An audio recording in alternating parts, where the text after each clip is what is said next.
Yep.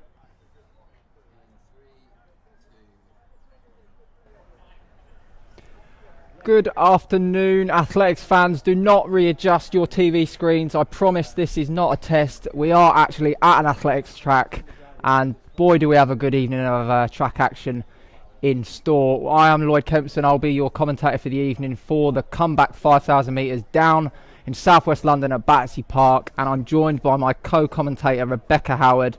Becca, how are you feeling about tonight?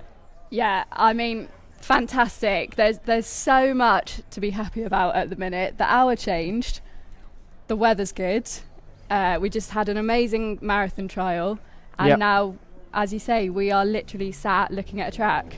Absolutely. So, ladies and gentlemen, put the kettle on, go and get yourselves an IPA, sit back, relax, because tonight we've got eight 5,000 metre races. First one kicking off at 6 o'clock. But before then, myself and Becca, we're just going to chat about a little bit about the evening, a few of the topics in the running world at the moment, and just get you guys comfortable so that come 6 o'clock we're all raring to go. So the weather is always an important point to talk about when we think about a track meet, and for some unknown reason the weather in London has had a heat wave the last couple of days, but we're looking at about 20 degrees at the moment. It's very overcast, so the sun isn't blaring down on the track, which is fantastic. And that means that the athletes are going to be, pretty much running in perfect conditions. And obviously at some point in the night, the floodlights will come on. In your running days, Becca, what sort of weather did you like to run in? To be honest, I always did quite well in the cold. I ran at lunchtime today and was like, it is really humid. But there's a bit of a breeze now, which I think is perfect. Anything that's not Bedford track wind is everyone knows about the Paul Radcliffe International Stadium is a plus, and I feel like it gets thrown around a lot, but I genuinely do think this is perfect conditions. No, I know that is a term that you always hear when generally that it's been a successful fast race, but if I wanted conditions for fast times, tonight would be the night. Obviously, unless you've been living under a rock, last Friday was the Muller British Trials Marathon race down at Kew Gardens, not too far from here in southwest London. I was lucky enough to be there on the day. We're really lucky that it was able to go ahead. Obviously, it's been tough times with COVID and the lockdown and lack of racing. And obviously they had the BBC sports stream, and then myself and Ross Murray were doing some stuff on the Richmond Runfest Twitter. Question for you, Becca. What was your highlight of that event? Who would you say that jumped out at you and you would remember from it the most? Yeah, I think I'm going to go with the obvious one, which is Tomo. I think beforehand a lot of people were more excited for the women's race, and Tomo just shocked us all, really. Especially, he was off the back. We thought it was a 3-man race, but for me it was the emotion. That is everything it means to be a runner, I think, written all over his face, and definitely a sign for people to not quit. No, absolutely. I mean, when I was watching the race, I was like everyone. I'd written Tomo off. At one point he was 30-40 seconds off the front group, but I just remember with about 10k or so to go, maybe 8, 9, 10k to go, I just noticed that the gap was closing, but I wasn't sure if I was just kidding myself, and I called it there and then. I said, I think Tomo might be closing the gap, and my lord, what a run from the great man. And now he's obviously punched his ticket to the games. And then on the women's side, Steph Davis, what a run to run the time she did, majority of the second half by herself. She's a local girl, she's a Clapham chaser, so it's great that she's able to punch her ticket to the Olympics. And I think that event set us up so nicely, not just for this event, but the return of running to our streets and to our screens, and hopefully we can follow in the footsteps of Tom Bedford, and tonight can be a success. Before we go live to one of the interviews with one of the athletes that is going to be featuring in the women's elite race tonight, Jenny Nesbitt, I just wanted to talk about, for you viewers, the donation link. Now, you may have seen on socials the last couple of days that we have a prize pot builder. Fundamentally, what that means is that you, the fans, you, the running community, the most important element of the sport, can now hold a stake in the races that are going to go ahead in front of us. whether that's a £5 donation to purchase a craft beer or a £10 donation to pay for an athlete's post-race Nando's. You holding a stake in the race means that you are part of it and you are driving the sport forward every single day, which is what you do by whether it's going for a run, posting a selfie on Instagram, or donating tonight. So if you click the link, belgraveharriers.com, you will see that there's a donation link. We're not asking you to change anyone's life, we're just asking you to give what you can, and then that prize money will be split equally between the winner of the women's elite race and the men's elite race. And in about 5 minutes time I'll get a total on the price pot of what it currently sits at. But that about 4 hours ago I think it was about 900 quid. Yeah. But yeah, I mean, I think, what's your sort of thoughts on that? It's almost like a new thing in the UK. We've seen it in America obviously, but I think it's fantastic. I think it is, and we all know that those sorts of incentives do change the way a race is run. If it's just an open race, people are always going for time, but I think it would be really cool to see people actually trying to go for the win. I definitely would be for a serious amount of money. Not even a serious amount of money because I don't have any, so I'd do it for a £5. Fantastic. Yeah, but no, I think it's great. We obviously need more of it. Everyone knows that. So yeah, can't go wrong. Absolutely, that's awesome. I'm just seeing on my phone. My phone's popping off with notifications of people watching the stream. So thank you if you have tuned in. The hashtag for the night is hashtag comeback5000M, and you can tag Belgrave Harriers, Team Project Run, Herne Hill Harriers. All the other sponsors as well, and we'll run through the sponsors now. The sponsors themselves, you know, they make these meetings happen. Without their generous contribution and the money that they put forward, things like this just wouldn't be able to happen. We wouldn't be able to get the camera equipment to give you a stream like this.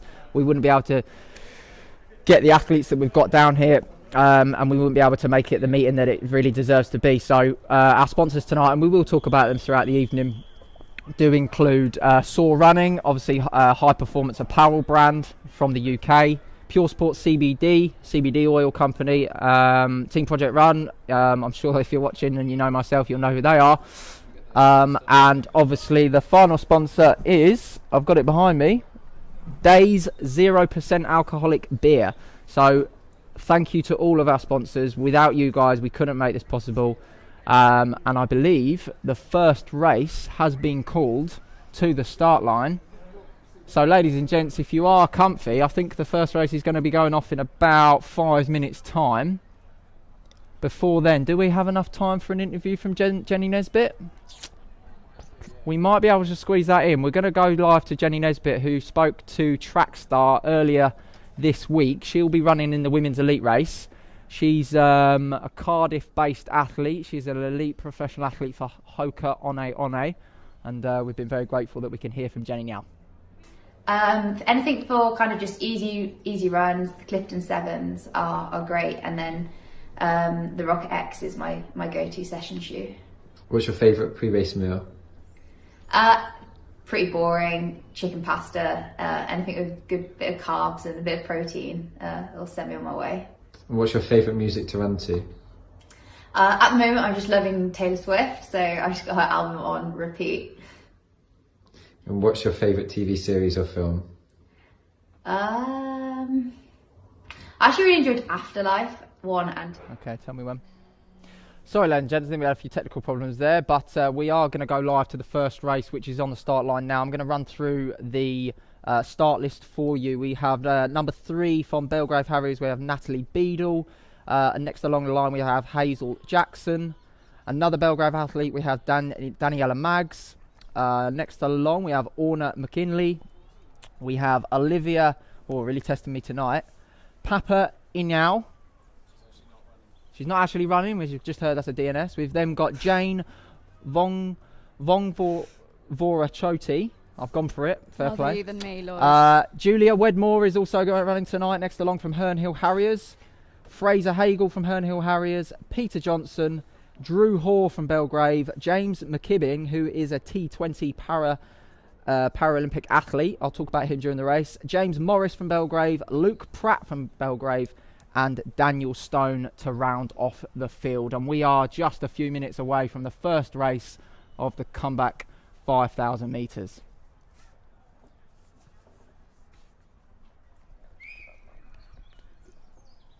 Mm.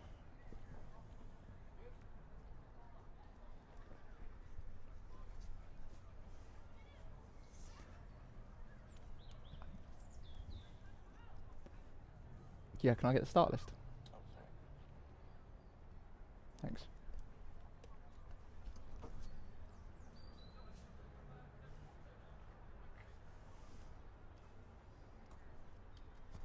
So in this race I can see that it's a sea of Belgrave. Obviously home clubs for this track do include Belgrave Harriers and Herne Harriers, so expect to see a lot of those vests flying around tonight. The Belgrave vest, if you're not aware of it, is a dark maroon with a gold strip across the middle with Belgrave across the chest, and then the Herne Harriers is a red and black sort of Dennis the Menace style singlet. All of our paces tonight, we do have paces in every single event and every single race, which is great to see. And all of our paces will be wearing a different singlet provided by one of our sponsors, Saw. And yeah, you'll know who they are because they're the people out in the front for one, but also they've got Pacer printed across their chest. So big up to Saw Running, big up to Rob and the guys at the team there for donating those vests to the event. As I said, without you guys, we couldn't make this happen. So we're just under the starters' orders. I think we'll be getting away any second.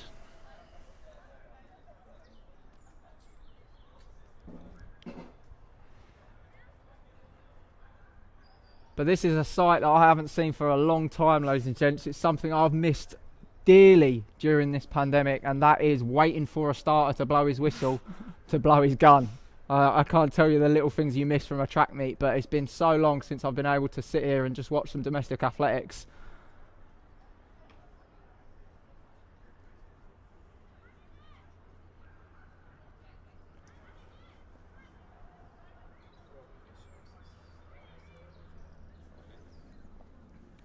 So as they get off and we get around the first lap or so, we'll run through the runners and riders again, and we'll see who's prominent at the front. We do have one of the athletes I can just see bouncing up and down there in the black singlet and the orange shorts. That's Jane Vong. I'm going to have to say her name a few times tonight to get it right. That's Vongera Chotti. She is aiming for an Asian Championships qualifier tonight, which is sub 18 minutes. Interesting thing about Jane, if you don't know, she's a New Balance coach. I believe she works at the New Balance flagship store on Oxford Street, and she's recently just had a baby. So this is her first race post giving birth to the little one. So it's really interesting to see her back, and it's great to see her back on the start line, and hopefully she can run that sub 18 minute time tonight. So they're under the orders. They're going to come to the line now.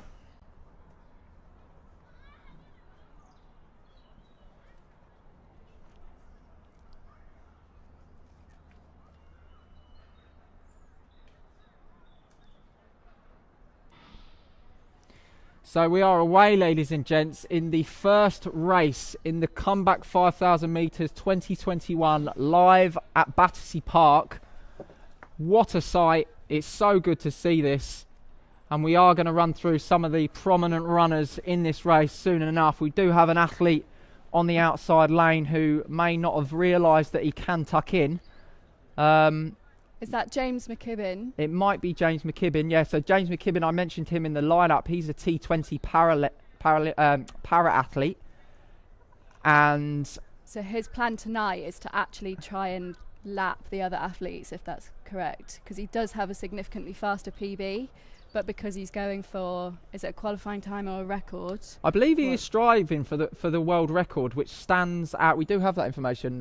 What does the world record stand at, Becca? It's 15:19. 15:19 the world record stands at for the T20 athletes. So James Mckibben, he's put a very unconventional way of doing it, but fair play, he's done it. He's put about 30 or so metres on the field already, and he is gone and clear. And now he starts to tuck in to the curb to take the shortest route as he goes through the first 400 metres in 79 seconds, and he's probably got at least 5 seconds on the rest of the field, which is headed by the Saw pacemaker with a sea of Belgrave vests tucked in behind, shielded from the wind. So it's bib number 83 out in front. He's definitely going to lap them easily, isn't he? Is he trying to do it twice? Well, if he carries on this, I think if he carries on at this pace, he's going to lap them sooner rather than later. I mean, it's a remarkable effort to go out so fast, and fair play to him. I hope he can hold it. how do you think if that was your, because he could have been in a faster race tonight, and I think they actually requested that he was going the slowest because he wanted to run it this way, and I just wonder how many people that would actually suit if we did try and run it that way more often. This is an interesting point you make, Becca. Like, I always try and think how, from an athlete's perspective, what is the best way I would like to run. And when you think of like horse racing, every single horse has got a preferred way of running. You have the horses that like to be out the front, you have the ones that like the inside rail, and you have the ones that finish strong at the end. And clearly this athlete loves being out in the front, and he wants to just run his own race. I mean, my running style personally, I like to just go unnoticed for as long as possible and tuck in and do as least work as possible, What about you? I'd struggle to do what James is doing here, definitely. That I think there's quite a lot of comfort sometimes for like tucking in and like listening to the other people's breathing and knowing they are hurting just as much as you, and you're all in it together. Absolutely. And of course, a sprint finish can knock off like 4 seconds just by that. Yeah, that's what I used to think when racing. I used to think that if I can maintain a pace that I know I can hold, and then if I can finish strong, I'll get a few seconds back on the last lap. But maybe James Mckibben's doing that. It's very hard to gauge how an athlete's feeling sitting up here. You've got so many different contrasts of running styles. You can have runners that have got rocking and rolling shoulders, and they've got an expression on their face, but actually they might be feeling okay. And then you get athletes that look smooth as cream, if you like, and they're struggling inside. So James Mckibben is well out in front. He's got about 120 or so metres on the field. It's interesting that the chasing pack went through the 800 metre mark in about 2 minutes 56. And I would say that James Mckibben has got, as he comes down to the 1200 mark, he's got near on 50 seconds, maybe 45, 50 seconds on the chasing pack. So I think this is James Mckibben's night, and I think it's his race to win or lose, I'm 16:15 pace through. Okay. Interesting. So we've just heard word there that through a kilometre he's on 16:15 pace, which is a remarkable effort to do by himself. And the chasing pack are on about 18 minutes dead pace. So the athlete that we mentioned earlier on in the meet, Jane, she's rocking those orange shorts in the middle of the pack there, tucked in behind the pacer. She's just outside 18-minute pace, so she's still in the ballpark, which is all okay. As James Mckibben goes through the finish line, and the board there states 9 laps to go. When you used to do the old 3K, Becca, back in the day, have you done a 5K on the track? Yeah. All right. So it's when my best PB. Oh, fair play. I'll get told off for that one later. Okay. So when you did the 5K on the track, did you used to look at the numbers of how many laps were to go, or did you think, right, psychologically, I don't need to watch that? I think I was actually, when I ran my PB, I knew like almost to the second exactly how fast I was going. Or like every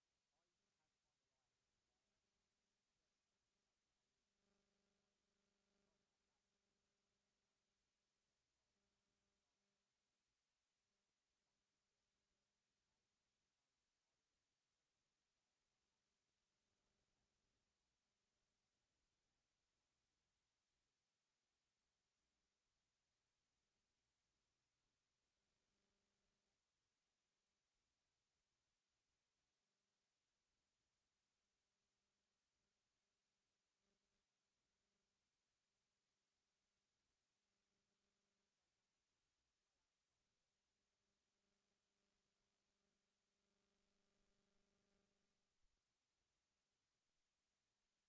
that.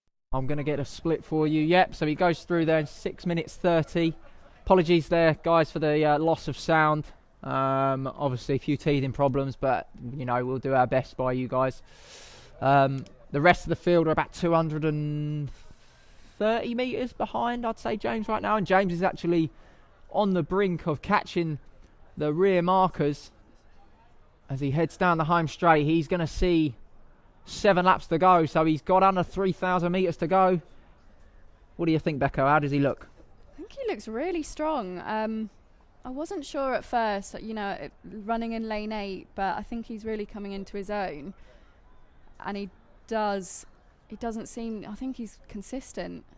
Yeah, no, I agree. I think you're right. I mean, as I was talking about earlier, running styles, you've always got this thing where it's like aesthetically pleasing or aesthetically amazingly looking running styles are the desired thing. And you look at some of the best African runners in the world and they don't necessarily have the best running styles, but they're out the front running the fastest. And James's running style for me, it's like, this is working for him, and if that works for him and powers him forward, then mate, I'm all behind it.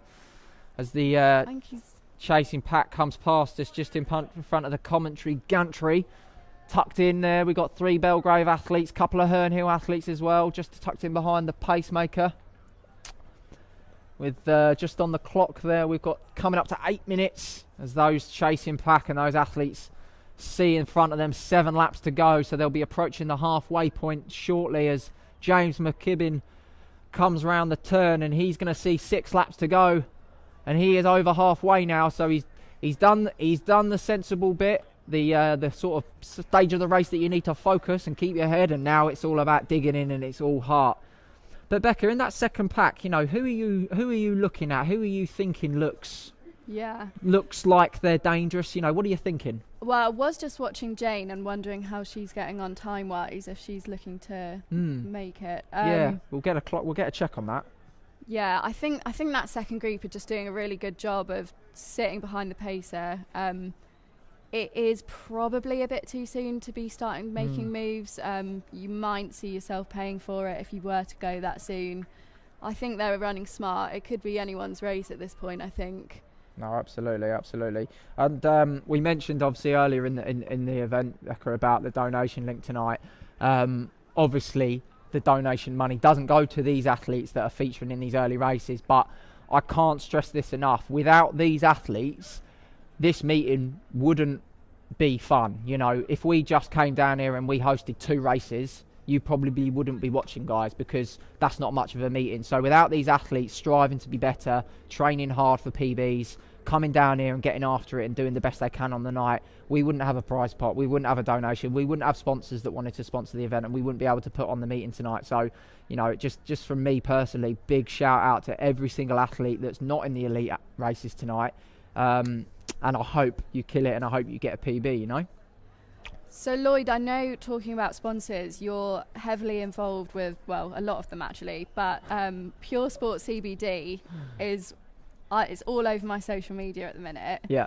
And so I'm going to be honest, when I first heard about CBD was actually out in Portland, where bit of a hippie vibe, it's in everything. It's in smoothies, it's in coffees, and I thought, well, it doesn't do anything. Yeah. But you've told me otherwise. I was skeptical, but there's so much science in it now. Like, tell me a bit about what it all is. Yeah, I mean, CBD is CBD oil, and we've just actually had word, it's worth saying this just before we go on to Pure Sport and CBD.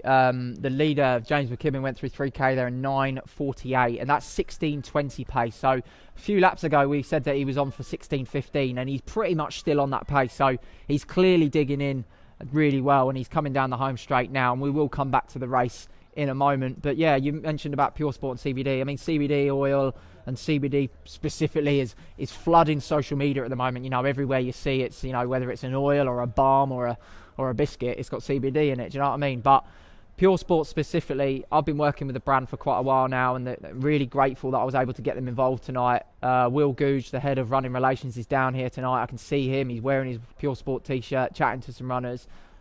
He's also head coach of the run club that we've just started in Regent's Park. Monday night was the first one. And I know that founder of Pure Sport, Grayson, he'll be watching tonight, and CFO of Pure Sport, Dan Tem, he'll also be watching. But basically, Pure Sport was founded by Grayson Hart and another lad as well, and the whole team come from a sort of background of rugby playing and functional fitness. And when I started working with them, I just said, look guys, like, your product is excellent, it's helped me no end, but there are a lot of people I meet in the running world that don't have a clue what CBD is, and they don't know what it does. And the fundamentals for CBD oil is, the benefits, that you can go on the website and check them all out, but the main benefits for me, that they improve my quality of sleep incredibly by lowering my anxiety levels. Like, it's proven in the science that it does that, and it genuinely has changed my life. That's not a plug or anything like that. It genuinely is a product that I believe in, and if you follow me on Instagram, you know that I don't plug anything for a fiver. I'll only do it if I truly believe in it. But yeah, we'll have to get you on it, and then you can come back and tell me whether you like it or not. Because I also struggle with sleep massively, so when you said that, it sounds like music to my ears. Absolutely. So what is that, the oil product then, and you put it in under your tongue, is that right? Yeah, so the CBD oil, it comes in like little droplets, and you put it under your tongue in the morning and then at night. They've got a load of range of products, from balms to capsules to like anti-freeze balms and stuff. But we'll chat about Pure Sport later in the evening, and we'll cover that a little bit more. But back to the important things, back to the things we care about tonight, and that's the track action. And James Mckibben is just powering down the home straight. I think he's heading towards lapping second place in this race, and I'm pretty confident. I think he's got about 600 metres to go as he comes through here with... Oh, sorry, it's a K. I've just been corrected, but we will confirm that. It's quite difficult in this race because James has lapped the field. The lap counter is changing all the time for James, and then back to the chasing field. So when James comes round this turn and enters into the home straight, we'll get an idea of how many laps actually are left. But with 13:30 on the clock, it should be 800 to go for James Mckibben. I think we are right. So he's coming down to the lap marker now, and he'll have 2 to go. And he's looking really strong there, and it's quite helpful for him now that he is chasing these runners, because even though he's a lap in front, that's almost like that's a competitive thing. I can chase that vest, and that's going to keep him on the pace. What do you think? I think I was going to say exactly that, and I think by this point, knowing how much faster you're going than the rest of the field, you just have that sense of, he's just going to be feeling great, I think. But saying that, if I was also someone else in this race, I'd be thinking, I don't want him to catch me. I'm going to try and that's going to be my aim, to not let him catch me. No, you're so right, and that's a great point you made there about the other athletes in the race. No one wants to get lapped, in a race, especially on the track where there's no real hiding place. So like, it's almost like every time that James is approaching an athlete, they're going to get that little spurt, and they're going to want to become competitive, and that's going to increase their pace, and that's going to get them to the finish line quicker. As James Mckibben comes round the final turn on this lap, and he is going to hear the bell this time, and we'll get a bell split as he comes through the finishing line. But it's James Mckibben. He's taken this race by the horns, and he is going to stream away to victory. It is his race to win or lose, unless obviously something drastic happens over the 400 metres to go.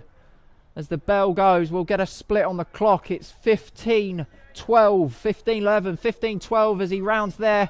We are looking at maybe a sub 16-20 clocking. Yeah, he's done an amazing job to run that consistently.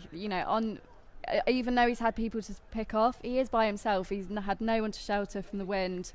It's impressive. It is, as he hits 300 metres to go. It's James Mckibben gone and clear as he powers down the home straight. I can see that he's increased his cadence. He's picked it up, and he's going to hit 200 to go. And as you all know, as racers, 200, everyone can suffer for half a lap.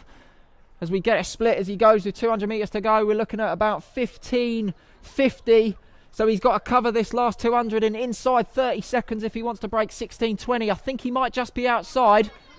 But it's James Mckibben with 150 metres to go, and what a great sight in front of me. You see the rest of the athletes featuring in the next race cheering him on as he turns round, comes round the final turn.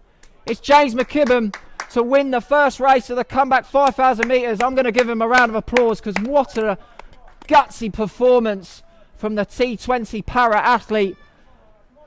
He's sprinting the whole way. And unofficially, James Mckibben is going to take the win in the first race tonight in 16:29, 16:30. What a run there from James Mckibben. Fantastic performance. As we look further back in the field, these athletes are now hitting the bell with 1 lap to go. There's our second place finisher in the Belgrave singlet. And a sea of Herne are now coming through as well. What about James Mckibben there? What a run. Yeah, it was really good. I think I'm not sure if he's coached by his stepdad, but I know that they're kind of a pair. And I think actually we were hearing the other day that it's his dad who has to set him off. He doesn't listen to the gun, so I imagine there'll be big celebrations for those two tonight. Yeah, I mean, I love stories like that. That is such a heartwarming story that he is able to just come down here, get after it and smash it. And I'm actually truly inspired by James Mckibben. What a legend. As an athlete that we spoke about earlier in the meeting, Jane Vonga, I'm going to have to get that name up again. Jane Vong. She's just gone through with 1 lap to go. And on the clock we have 17:41, so I think we're going to be outside that 18-minute mark for Jane Vong tonight. But as we look in front of us, there's a couple of Belgrave athletes here battling down the home straight, giving it all they've got. That's great work, guys. Herne smashing it down the home straight as well. Belgrave and Herne, a friendly rivalry, but it looks like Belgrave are going to take the bragging rights in this one tonight. Great racing there from our Belgrave and Herne athletes. Fantastic to see. As the rest of the athletes battle over the last 200 metres. We have a Fulham athlete coming into the home straight in the white and black singlet there. Another Belgrave athlete powering down the home straight. 18:28 on the clock. Great to see. Oh, I love track and field. I love track and field. That's so I know much. how buzzing you are. I'm literally shaking. I love it so much. Honestly, it's so good. But it's I mean, that race it's just set everything up so nicely. Yeah. To have such an inspiring performance like that, it's just set everything up so nicely, don't you think? I think everything is coming together, and it's normality. The restrictions are being lifted, and even though we don't have the fans here tonight, we don't have people in the stand. There are, as you said, a lot of Herne and Belgrave athletes running. So they would normally be training together. They're not at the minute, and it almost just feels like everyone's been off throughout the whole winter, grinding away through those cold nights, and now to be able to come back, watch your friends and support each other like they are it's just great. And this is their home track as well, so even better.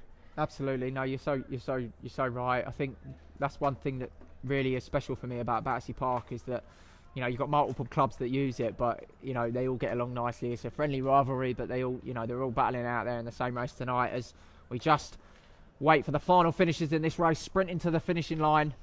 Great performance there from the gentleman in the red singlet. I don't know what club he was there, but what a performance. I think we are Dulwich there, so we've got a Dulwich athlete. If you've ever been to Dulwich Park Run, you'll know how famous that one is. That's where Alex Yee ran the park run world record of 13:56, I believe. Correct me if I'm wrong in the comments, guys. As our final finisher, powering down the home straight. Great performance from the young man there. Definitely put a sprint in that last 100 metres. Yeah, looks good. Yeah, he looks good. He looks a dream. He looks like he's not even started yet. Great to see. Excellent. Are we all good?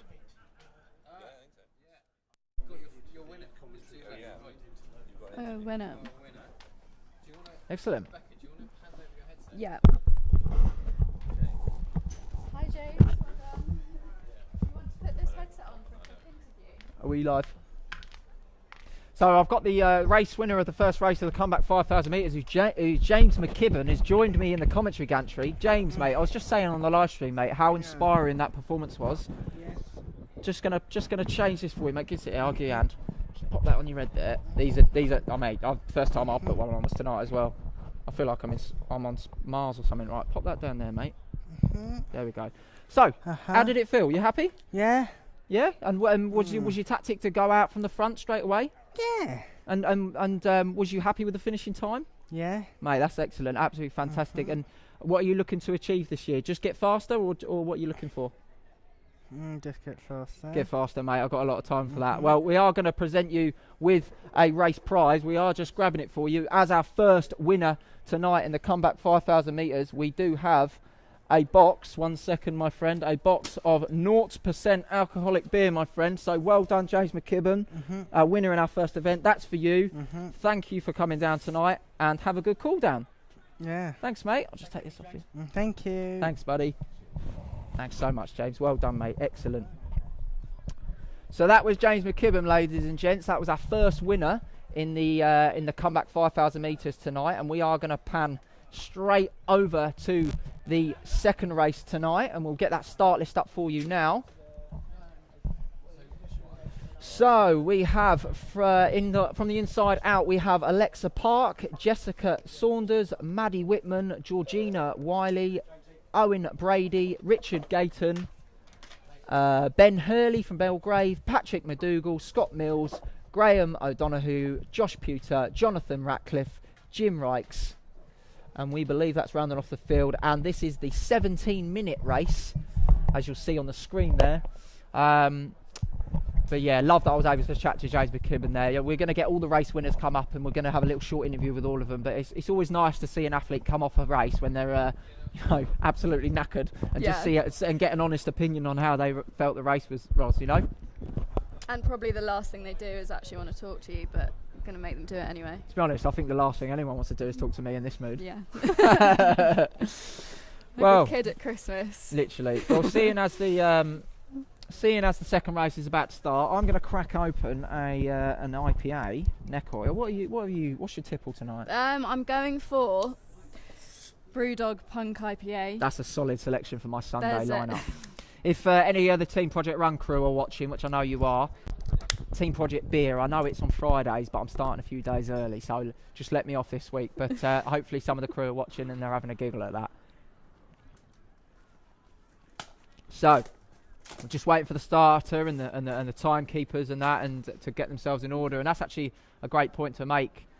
We talk about sponsors, we talk about athletes, we talk about commentators, we talk about all these things that you guys see or hear. One thing that gets overlooked a lot is the officials. These officials do this for free. They do it as a voluntary role a lot of the time. And without officials, start keepers, people running the gun, people health and safety, first aid, all of that, these meetings wouldn't be able to go ahead. So big thank you from us up here to all of our officials and volunteers tonight as the race goes under the starters' orders for the second race in the comeback 5,000 metres. Start list. Okay, cool. And we're away in the second race of tonight's proceedings, ladies and gents. I can see that got a varied amount of clubs tonight. I can see a few Herne Hill vests, a few Belgrave too. We've got a Serpentine athlete just at the rear of the field there. And the Saw Pacemaker straight to the front, straight on the rail there. Great to see. You've got a couple of Fulham athletes as well in the middle there. I like that singlet. It's really quite striking. One, yeah, I like that a lot. It's talking of singlets. Obviously, you know, the Pacers tonight are in the Saw vest, which are very, very cool, if you ask me. But talk to me about Belgrave. Belgrave haven't just got a home kit, they've got an away kit as well. They've got the maroon with the gold strip through the middle, and then they've got the white... Sorry, they've actually got three singlets. They've got the white singlet that you can see in the young lady just in third actively, but fourth in the race currently. That's Maddie Whitman donning the white Belgrave singlet. She's an under 20 as well, so she's probably one of the younger athletes that's going to be out tonight. And then they have the black singlet as well, which we haven't seen feature tonight yet. But imagine running for a club that's got three kits. Pretty unheard of in the UK. I mean, Paris Saint-Germain, I mean, eat your heart out. But I'll tell you what, when it comes to clubs and good-looking kit, Belgrave are well up there with... whoever's designing it, I don't know if it's Steve Gardner or who's doing it, but whoever's designing that kit is... should be paid double, I reckon. I think Belgrave are famously, you know, always in terms of the leagues, you know, Southern Women's League and everything, they're always right up there because they do have that depth of not only distance but the sprinters, the field events, and I think that is why they've been such a good club for so many years, and so many clubs in the UK do just tend to be either just really strong at sprinting or really strong at the middle distance. So I think Belgrave they're one of a kind. Absolutely, so true. You know, the first memory I have of Belgrave was when Dwayne Chambers was running for them. And I used to have an old mate called Joe Evelyn White, who was a decathlete for Belgrave back in the day. And I just used to remember they'd always be in Athletics Weekly without fail. They'd always have some runner, smashing it for them. But I'm just having a look on the live stream. Obviously we've got a live chat, guys, on the YouTube. So if you want to get involved, I didn't realise this was even a thing. If you guys want to get involved with some comments and ask some questions or give some people some shout outs, or if we get something wrong, we're not perfect. We're just doing this for fun. So I'm just having a look at the chat now. We've got some of the TPR crew for Team Project Beer. Great to see, Nathan. Peter Johnson ran a PB there, I believe, in that previous race. So that's excellent to see. What else we got in here? I've just been told from James McRae, one of the boys back in the Nene Valley days, good to see. The T20 record is 14:09 apparently, so thank you for that insight. But yeah, that's great. If you guys want to get involved, please do comment away. Don't be shy. As we go back to the track action, which is obviously what we're here for, and we've got two Herne Hill athletes tucked in behind the pacemaker, and Maddie Whitman just a couple of metres back, followed by a couple of lads in the Fulham singlet. Early predictions, Becca? What are you thinking, or is it too early? The Herne Hill boys look really strong, obviously, goes without saying. I think they've probably spoken to the pacer beforehand, haven't they? And they know what time they're looking for. And I think Maddie also, for an under-20, is looking amazing right now. Do we know what her PB is at the minute? We'll get a check on that on Maddie's PB, and we'll come back with that. But no, you are right. I mean, when we think of 5,000 metre running, there's no age that I'm going to say is perfect for it at all, because each to their own. But Maddie is one of the rare cases tonight of an under-20 being out here, so I feel that speaks louder than anything. Most of these athletes tonight are seniors, maybe even veterans, because they've been in the game a long time, and 5k is no joke. And I think it's important to note that 5k on the road, a park run, and 5,000 metres on the track, in my opinion, are three completely different entities. Completely different. A 5k on the track is different mustard.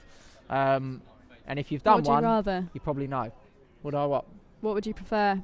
5k on the track. Yeah, 5k on the road. I think my hamstrings would fall off. So Maddie Whitman, we just heard here that her debut over the distance on the track tonight, and she's just tucked in behind the two Fulham athletes and the Belgrave athlete, but her PB over the park run is 18:02, so we'll see if she can run a little bit faster on the track tonight.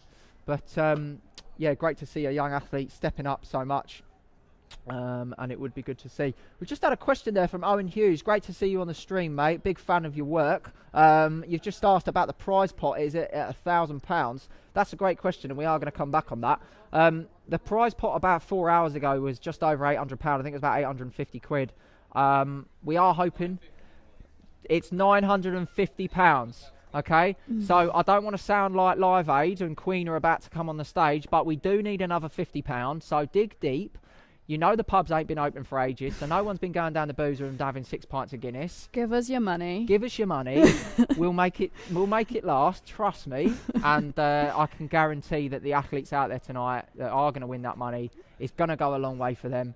And ultimately, you are supporting an athlete on their road to wherever their athletics takes them. Okay, Lloyd. Hypothetically speaking, you win the elite race tonight. And let's say the prize pot, we get to £1,000. Yeah. What are you doing with that £1,000 each? Sorry. Easiest decision and easiest question to answer. 2 pairs of Nike Next Percent. Done. I feel like that was I probably should have spoke more about it, but yeah, I'd buy 2 pairs of Nike Next Percent, probably in the white colourway and the light and the aqua colourway that have just come out. But away from shoes, all right, I'll try and give a more humble response.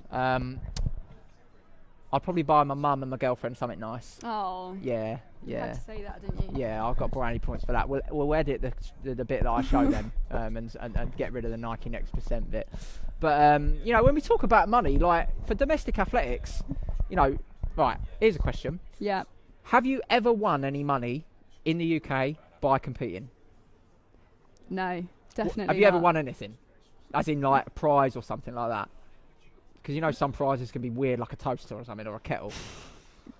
I genuinely don't think I have, and I know when I when you go to America to do all your NCAA compliance stuff, that is something they ask. Any prize of any value at all, and I do remember going, no, I've genuinely not won anything. I think the most I've ever won is a £10 boots voucher, and I was in a little 3K series when I was about 12. But you know, £500 is a lot of money anyway. But to an athlete, if you think that goes towards, you know, physio, massage, travel costs to go to training, that £500 could be put to a camp. Like realistically, that's a couple of weeks in a training camp. Yeah. So the money really is going to get used well here, guys. So if you can dig deep, we appreciate every single donation. You know, whether it's £5 or £250, it doesn't matter, and we appreciate every single penny.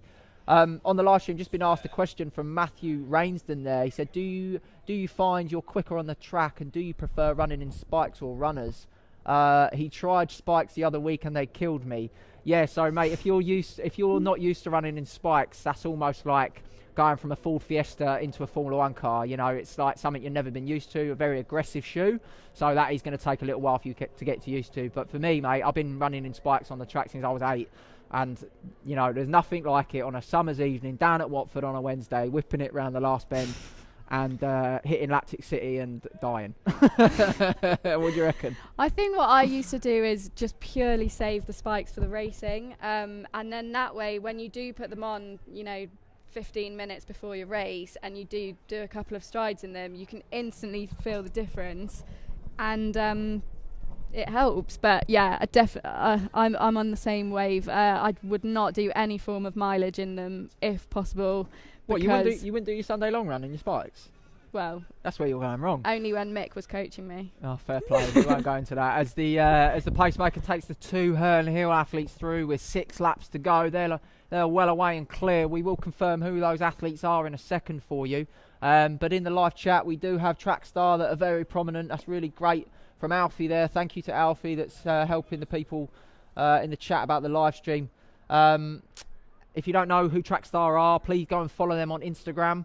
I tagged them in my latest post. Fundamentally what Trackstar do, they document the sport and put a spotlight on the sport, and that is what they do, and it's absolutely fantastic. You know, athlete Alfie's just a young lad, passionate about sport. He's a very talented runner himself, but he takes a lot of time out of his day to connect with athletes all over the world, coaches all over the world, and he's shining a light on the sport when it realistically needs it most. Yeah, I didn't know for a very long time that he was English, actually, because he's so up to date on all his American track and field. And it was only when I listened to a few of his podcasts, like in the last couple of months, I actually realised he was English. Yeah, absolutely. We've just had a question there from Joel Mulkeen, and John, I'm a big fan of your work on Twitter, mate. He's the biggest stat man you'll ever meet. Go and follow him straight away. Trust me, change your life. But his question was, how much drag would a lockdown top knot create? Would this guy go a few seconds quicker once he gets the chop? Well, in my experience, John, of top knots, which is 0, I'm going to pass this one over to Becca because you've got longer hair than me. We've just been told there's hard scientific data on that. So, John, if you want to go out and find that paper, that would be very appreciated. But yeah, Becca, does your hair ever affect your performance? Not that I've noticed. I do. I mean, I always think it with the sprinters though, when they've got so much jewellery on and, you know, really long hair. I do wonder. Well, more so in sprinting because, like, that would, you know, you have to get it right, don't you? Yeah, not much time. I mean, on the flip side of it, John, you know, I cut a mullet into my hair 3 weeks ago, and I think I've gone about 2.4 seconds a mile quicker. Wow, we've just heard that the donation prize pot has passed £1,000. So whether that was you in the live stream on the comments, whether that was you at home watching it in your living room, thank you so much to your donations. We're now over £1,000, which means that someone tonight in the women's race is going over with a monkey with a £500, and someone in the men's is also going home with £500. So thank you so much. We couldn't do it without you. Do you know what I love as well is that these athletes aren't going to know until the end how much they've got. So they're going to know it's a significant amount, but we're not going to know until the very last minute, really, how much we actually get up to. Absolutely. No, you're totally right. I was chatting to Adam Clark and Henry McCluskey, who feature in the men's elite race tonight, and I said to them, look, just because the prize pot is at what it is when you start your race doesn't mean that it's going to be that at the end of the race, you know. So it is a live prize pot, you know. It's almost like Red Nose Day on the BBC.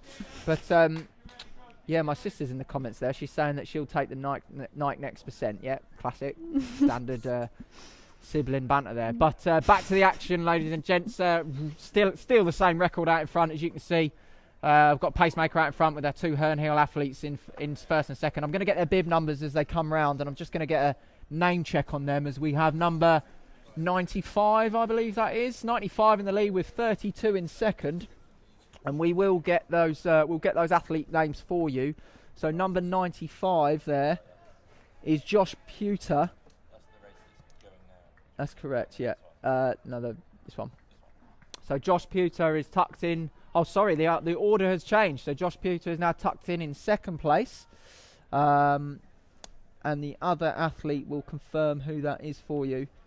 Yeah, so they've got 1,200 to go now, and I was actually thinking Josh is looking strong. I think that might have been a bit of a tactical thing. I imagine they're used to running with each other and training with each other, and he's actually opening up the gap quite a bit now. Absolutely, no, you're totally right. I mean, there's a bit of a gap appearing there between the two runners. I mean, the Pacemaker's doing a good job here. Yeah. Like, you know, he's gone a lot longer than he probably was asked to.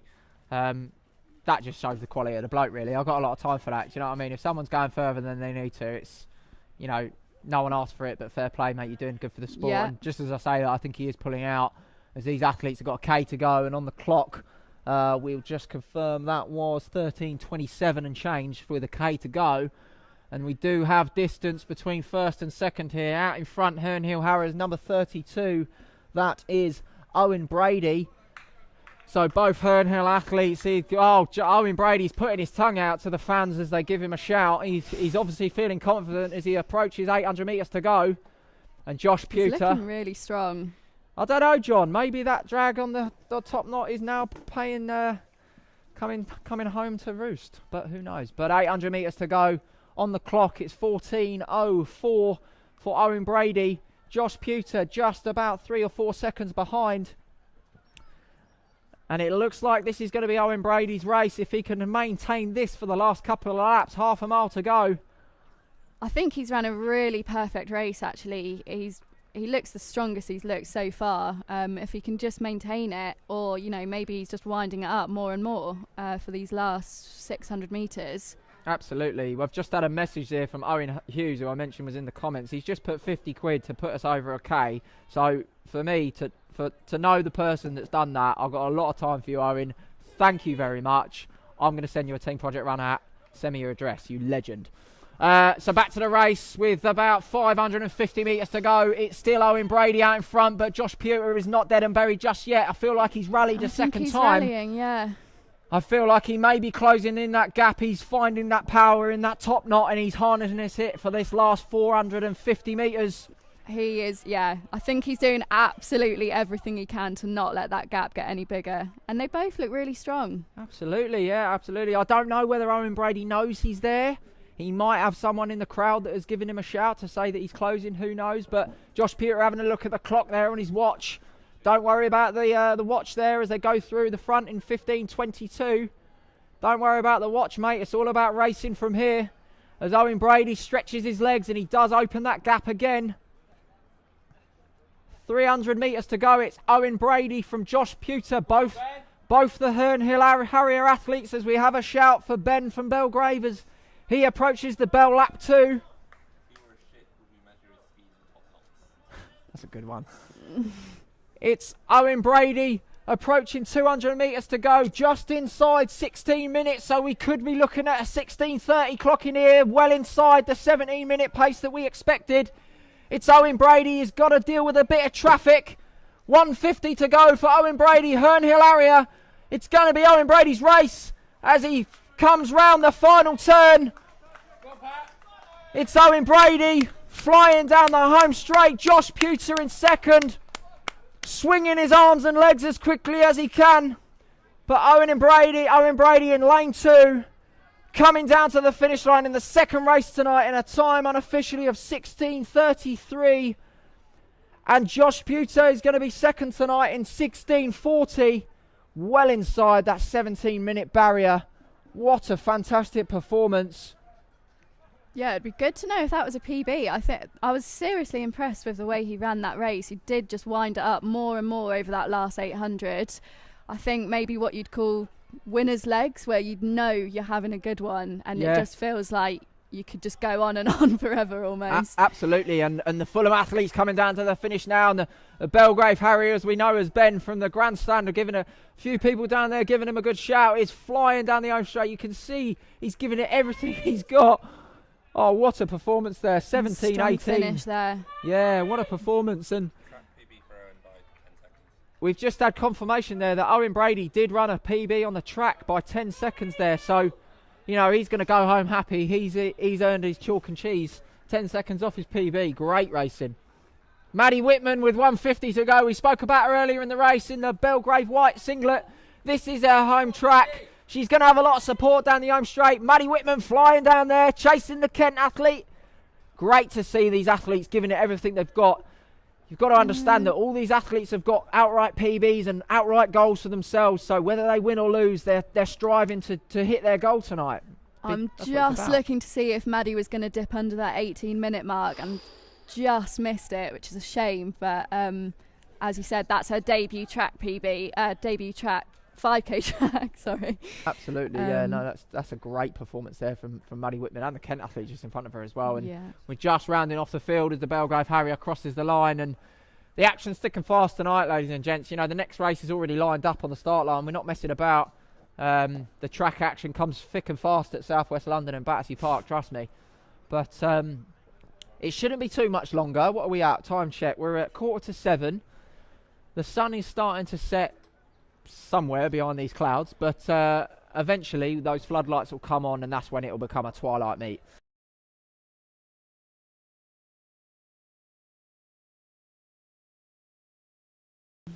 So we're just going to run through the runners of this next race, the third race in the Comeback 5,000 metres tonight. Now this is a 16-minute race, so the pace is hotting up very quickly. So from the inside out we have Andrew Aitken, Andrew Cumming from Belgrave Harriers, Jeff Cunningham from Herne Hill, Barnaby Day from Kent AC, Eric Dole from Herne Hill, Ian Elwood from Kent, Alexander Janord from Belgrave. We have Stephen McLeod, Alex Mills from Belgrave, Serpentine Harrier Tim Powell, James Ramsey is an unattached athlete, James Rhodes, I'll talk about him in a second, trust me, Patrick Fizz from Leeds, and Jonathan Whittle from Herne Harrier to round off the field. And this tonight is a 16-minute race. And I mentioned James Rhodes there. If you're an athletic fan like us up here, you'll know James Rhodes, maybe not as much for his track exploits, but more for his photography exploits and his journalism exploits as well. James is a fantastic ambassador for the sport. I'm going to go as far as saying that he loves track and field more than I do. I've seen James at multiple championships in the UK, Diamond Leagues, British champs, you name it. He's got the t-shirt, he's been there on the front line. And it was actually last year at the Belgrave meeting that we hosted last year, which was a lot different to this one, trust me, that I saw James, and he has been at every domestic race that he can be at since. And you know what? He has run PBs in pretty much every race I've seen him run. So hopefully he can do the same tonight. Yep. And we're just under the starters' orders, but whilst we wait, we're going to bring the race winner Owen Brady in quickly from the second race. Just give me 1 second, Owen, so I get a clock on this. Do you know what? I think we're going to go straight to you. So, Owen Brady, winner of the second race of Comeback 5,000 metres. How you doing? Oh, I'm delighted, ecstatic. That was wonderful. Mate, you've got the biggest smile on your face. You look like you've just gone out for a jolly. How was it? It was amazing having a pacer. That just meant I could switch off my brain and follow him and follow Josh. I've run with Josh a good bit before, so I knew I'd try to keep with him. So it just felt like just ecstatic for basically the first mile of it, then like a little bit of pain, and then the excitement and fear when the pacer dropped off, and I knew I was sort of on my own from then on. But it felt so good. It's just wonderful this event is on. It's just that's so good to great hear, mate. start That's to so good to hear. And Josh, and obviously you and Josh run for the same club. Do you train together? Are you same group? Or? Yeah, we're in the same group with Jeff and Keith. Great. Training us, so run together a good bit. That's excellent. Yeah. So, I mean, obviously, you know, normally in an interview like this, I'd be saying, what's your next race? But I guess you don't know when your next race is. So I don't know. Okay, so Yeah, you sorry, don't know. no. Fantastic. Well, I'm going to present you with this box of 0% Days alcoholic beer. That is for you, my friend. Congratulations. That's wonderful. That's just Congratulations icing for on the winning cake. Thank you so much. the B race, and have a good evening and have a good cool down. Thank you very much. Thank Will you do. very much. Cheers. No problem. We'll take that headset from you, mate. Bye. But thank you very much to Owen Brady. Well done in that race. And we are going to go live back to the action on the track for the third race of tonight. It's the 16-minute race, and we will run through the runners as we go through. But yeah, great to hear from Owen Brady there. I mean, how fresh was he? He's just run a 10-second PB and he's looked like he's had a jolly round Battersea. What's a run? Shouldn't be that happy, to be honest. If I was his coach, I'd be going mental at him. I think he mentioned there that his coach is Jeff. I'm going to go out on a whim. That's probably Jeff Jerwood there, his coach, the coach down at Herne. So, Jeff, if you're listening and watching, you tell him he needs to run a bit harder, because I'll tell you what, I don't look like that after a 5k. I can assure you of that. But just checking in on the laps counters here. Yeah, we've just gone through 400 metres there in just a tick outside, 82 seconds. Sorry, 82 seconds, I believe. But we'll get a more accurate reading when they come round next time. But I can see the pacer up the front, number 45 from Kent. That, I believe, number 45 is Barnaby Day. Just tucked in behind the pacemaker there. Now, I was chatting to Barnaby actually in the lead up to this race. He said that he was one of the first names on the start. He was one of the first that was on the entry list, and he said that he was looking forward to this race, and I believe that he is training for the London Marathon in October. So obviously got a long way to go until that race, so he's stepping down in distance tonight, and he's going to send it over 12.5 around Battersea. So it's Barnaby Day, and tucked in behind the pacer there. And this race is strung out nicely with 3 or 4 starting to make some gaps. And as we go back through the field, 4th, 5th, 6th and 7th is James Rhodes. I've got a big soft spot for this man, and I hope he runs a PB tonight. And he's just tucked in there on the rail in that yellow singlet. I know I've asked you this already, Becca, in obviously the other races, but what are you thinking 750 metres in? Who looks like... Where would you lay your money? Right, okay. If this was horse racing... It's not. It's not. I'm going to go... Who's in third? Belgrave. We'll get a bib number as he comes round. That's my bet. Obviously, ladies and gents, it's very hard for us to know all the runners every single lap because we've got so many athletes. That's Callum Stewart as the pacer tonight, so big up to him. But the athlete in the Belgrave singlet in third is Neil Wilson, making his debut over the distance tonight. So yeah, fair play to him. It's great to see him getting up the front of the race, and it's also good to see a Leeds City vest as well. You know, obviously, you know, we've got varied clubs, but you know, we love Herne Hill and we love Belgrave, but it's also nice to see a few other athletes, and that's number 113 Patrick Viz from Leeds City AC. If you're a club man and you love the club scene as much as I do, you know that Leeds are always strong in the 6 and 12 stage road relays and the cross country relays. So it's great to see the royal blue and yellow down here at Battersea. Wouldn't you say, Becca? Yeah, it's great. I'm thinking. What are you thinking, Becca? That's what I want to know. I was thinking that this second group actually isn't looking that much slower than the first one. I think you're right. They've just gone through there in 3:52 at the front, and the chasing group are only 3 seconds, 4 seconds and change behind. But I think that's a good point. But with them all on the rail like that, they can quite easily move forwards when. No, you're right. And if those athletes at the front, when the pacemaker does eventually drop out, which I am going to guess he is going to at some point, that second group could start to close in. And if those boys at the front start to suffer, then these lads that are in the second group that have had a bit of an easier ride and they've paced themselves a little bit more sensibly, may be able to catch them. Yeah. Who knows? I'm not a psychic. But at the moment, my money...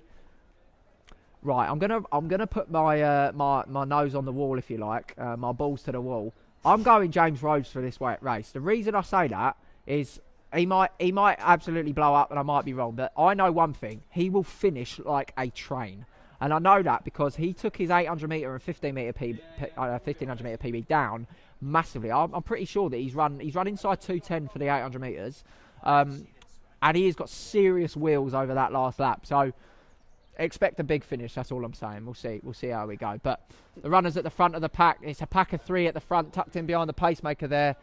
Just on the clock, we've got 5:10 for the lead pack. And that second pack with James Rhodes and Herne Hill, Belgrave, Fulham Vest in there too. Leeds City, Patrick Viz in the middle is starting to split up slightly. We've got a Serpentine athlete in there too. And I think moves are going to be starting to be made over this final half of the race. But as the runners and riders come round, I can see number 85 from Belgrave there. That's Alex Mills, looking good as he comes round the turn into the home straight. Number 70 from Belgrave, that's Alexander J. Nord. I hope I got that pronunciation right, my friend. But he's looking good at the rear of the field, still looking in control. As I said, these athletes have all got their PBs, personal goals, and all of that to follow. But just looking at the live stream, good to see Kevin Hussey in the chat. I believe that's Ethan's dad, Ethan Hussey, fantastic junior talent if you don't know. But great to see Kevin, well-established coach and great club man in the chat. So thanks for joining, mate. We've got a question from John Mulkeen. I've got a lot of time on this. This is great. Which dinosaur had the most efficient running style? Well, John, if you was in Bushy Park at 2:15 this afternoon, you would have seen him. It was me. I had the most efficient running style out of the dinosaur era. What would you say, Becca? How does your dinosaur knowledge match up to mine? Because mine's pretty poor. I don't know any. Have you seen Jurassic Park? Yeah, the old ones, none of Right. the new ones. See, there's going to be a varied age watching this. What would you class as old? When was it? Like in 2000, the 2000s? 2014. I don't know, mate. My dinosaur knowledge is absolutely terrible. I'm going to go for pure power output. Again, got to depend on what event the dinosaur is in, but for pure power, T-Rex. What's the Tyrannosaurus Velociraptor? Rex. Velociraptor. Yeah, That they're flying one? No, I think they're. I don't know. I don't know. Velocity that's named somewhat. Yeah. Velocity. Yeah, I mean that's thrown around the running world. Puma have just brought out a shoe called the Velocity. Don't know whether they modelled it on Jurassic Park or that dinosaur, but who knows? If you know that, let us know. Give you something to do on your Wednesday evening. But anyway, back to the action. That's what we want to know. We've got support in the chat for Neil Wilson. If you do know anyone in the races, guys, give them a shout out. If you give them a shout out and I see it on the stream, I'm going to give them a shout out in the commentary. So, you guys are helping us. We just had a shout out there from Chris Orton. Where's he from? Oh, brilliant. He's giving a shout out for Alex Janord there. He's watching him from his spiritual home of Swansea. So big up to the Welsh watchers tonight. If you are watching from Wales, let us know on the chat. That would be great to hear. But back to the track as they come down here. I think what's standing out to me really is just how much of an impact having these paces in the race has. Yeah. I think the fact that those three are able to pull away like that is really, really impressive. And a lot of times when it is just an open race, you know that everyone's going for the same sort of time, but it just gives you so much confidence, like we heard from Owen in the interview, to just sit behind someone, not switch off and just grind it out. Amen to that. That is a fundamental part of being a distance runner. It's getting onto the pace, locking in and grinding. And then get towards the end, and if you've got anything left, give it the beans, I guess. But back to the front of the race, it's still Barnaby Day. He's donning the cap tonight, and he's definitely got tunnel vision under that lid of that cap, I'm telling you, because he's tucked in behind the pacemaker, and he has not moved. And I'm going to get the names of these athletes in behind. So we do have Neil Wilson, obviously, on the rear, but who's the athlete in the middle? That's what I want to know. Number 99, that is James Ramsey. He's an unattached athlete. And that basically means, ladies and gents, he hasn't got a club. So fair play. He's running tonight for himself. He's running tonight for whatever goal he's had. But it's Barnaby Day, followed by James Ramsey and then Neil Wilson in that front group. And about 70 metres back is where the rest of the runners and riders come through. We've got Belgrave, Herne Hill, and Patrick Viz from Leeds AC.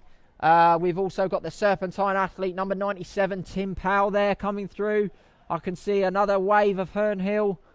But out front, it's unchanged. It's still Pacemaker. I'm still backing Neil there.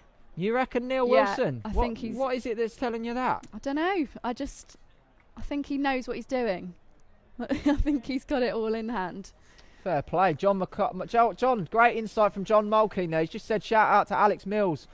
Although he no longer works as a journalist, he's a quality writer and a top bloke. And tell you what, John, we're all about top blokes here, aren't we? Also, top women.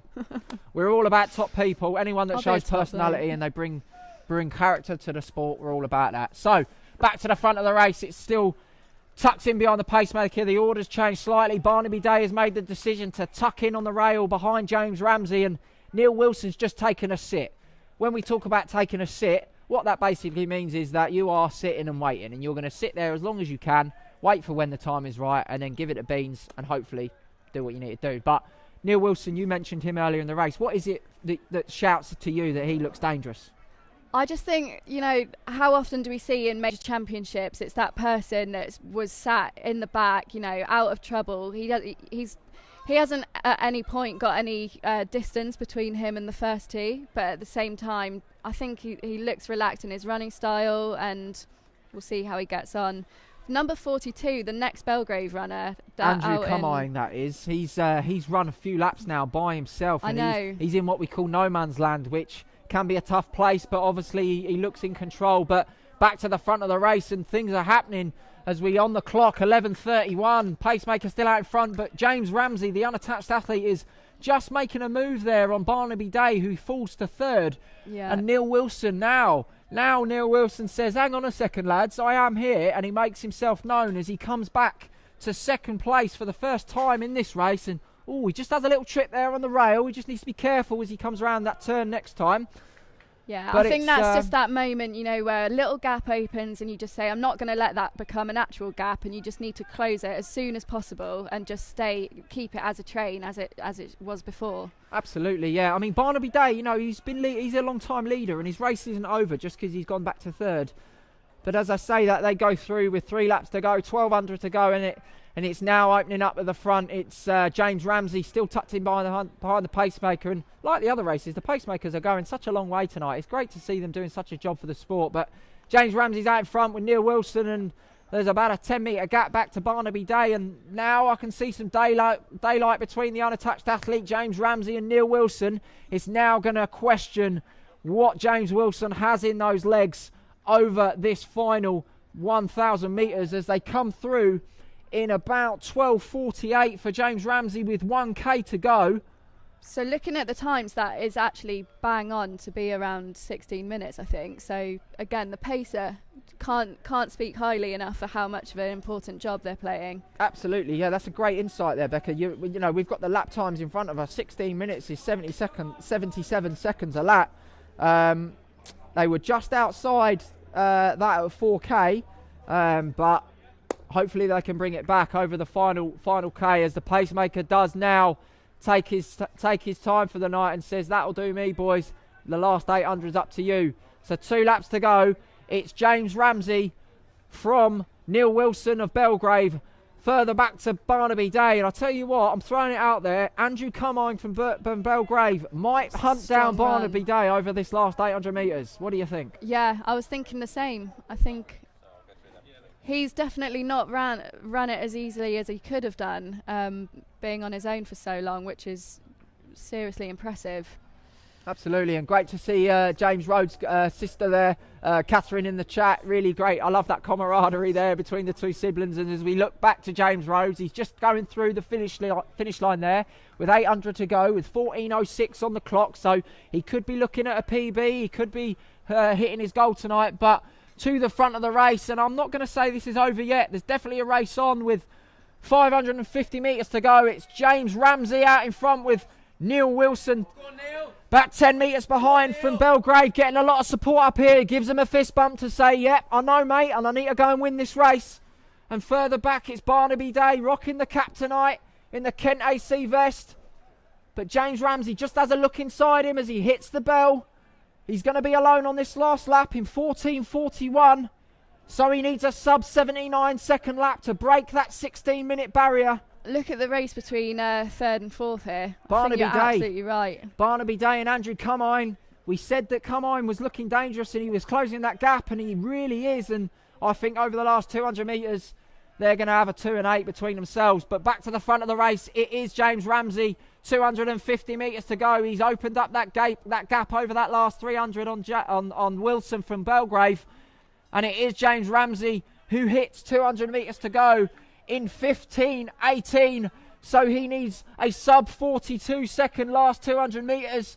And you don't need to be a mathematician to know that he's probably going to run sub 16 here. But how far is he going to go inside with 150 to go?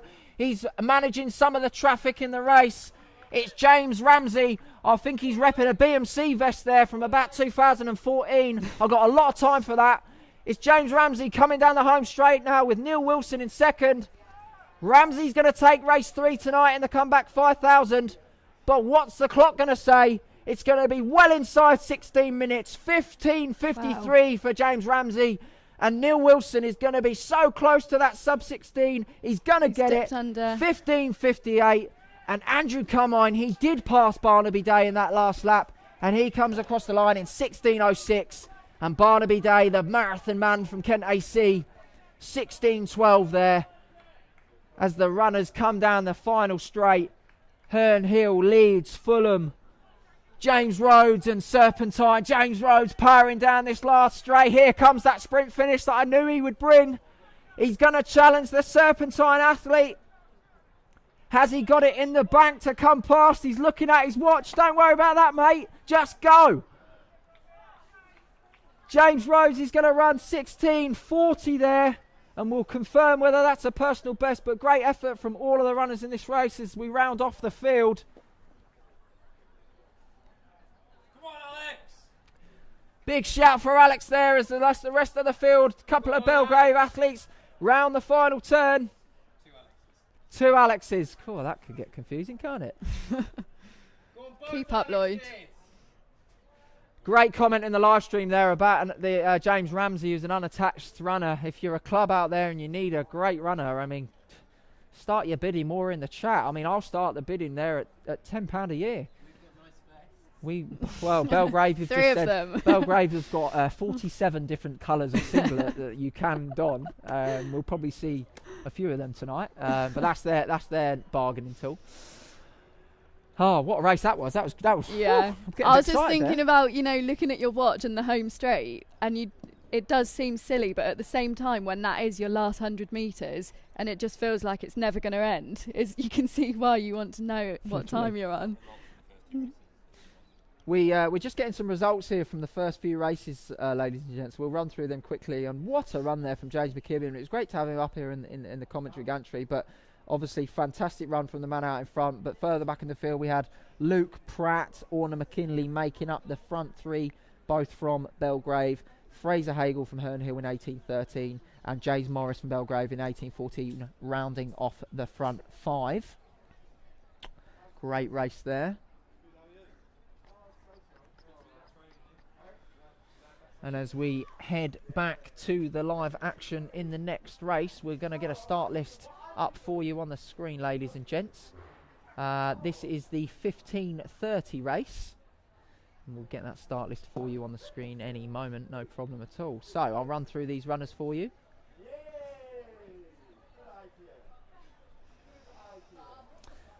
So from the inside out, this is a 15:30 race. So we'll tell you the splits and all of that as they run around the track, and we'll give you a good insight into what pace they're on. Yeah. So from the inside out, we have James Bartram from I don't actually know what club that. I think that's Thames Valley Harriers, I believe it is. We have Thames Hare and Hounds. Apologies, guys. Do not shoot me for that. Nick Buckle from Belgrave. Angus Butler from Herne Hill. Christo Chilton, the under-17 from South London Harriers. Big up LSH. Ben Cook from Kent. Tom Gilbanks. Luke Hunt. We have Connell McNally from Belgrave, Alex Penfold from Croydon, the Kent AC athlete Daniel Petit, Tommy Taylor from Belgrave, David Walsh from Belgrave, Andrew Warburton from Herne Hill, and Eric Williams from Kingston and Polytechnic, I believe. And this is a 15:30 paced race number 4.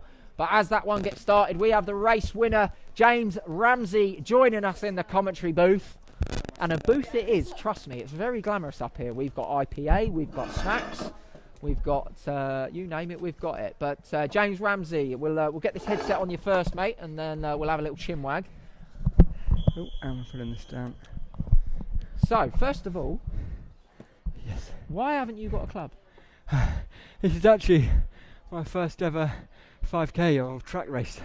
Hence why I don't have a club. Shut the front door. Wow. And you just gone and run what you just ran in front of us. I mean, in 3 words, how did that feel? Pretty lonely once the pacer went away. But yeah, it was very hard last 400 metres. And I enjoyed it. Excellent. And did you have a goal coming into this?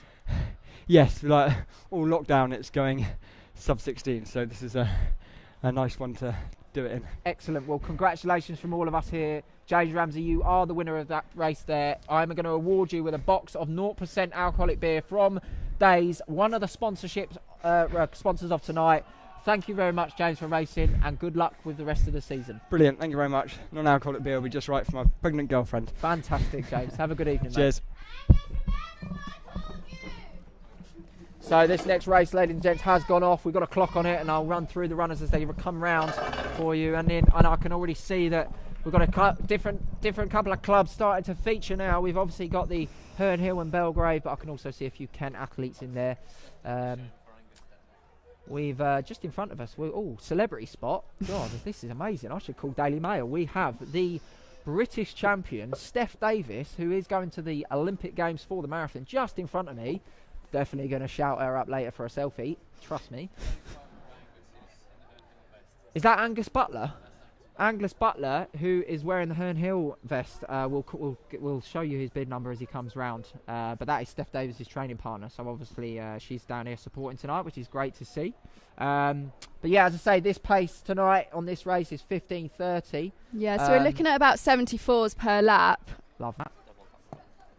74s per lap. So see how we'll get on with that. As they come through the first lap, Becca, in around 75 seconds. Here's a question for you, Becca. How many laps do you reckon you could do at this pace?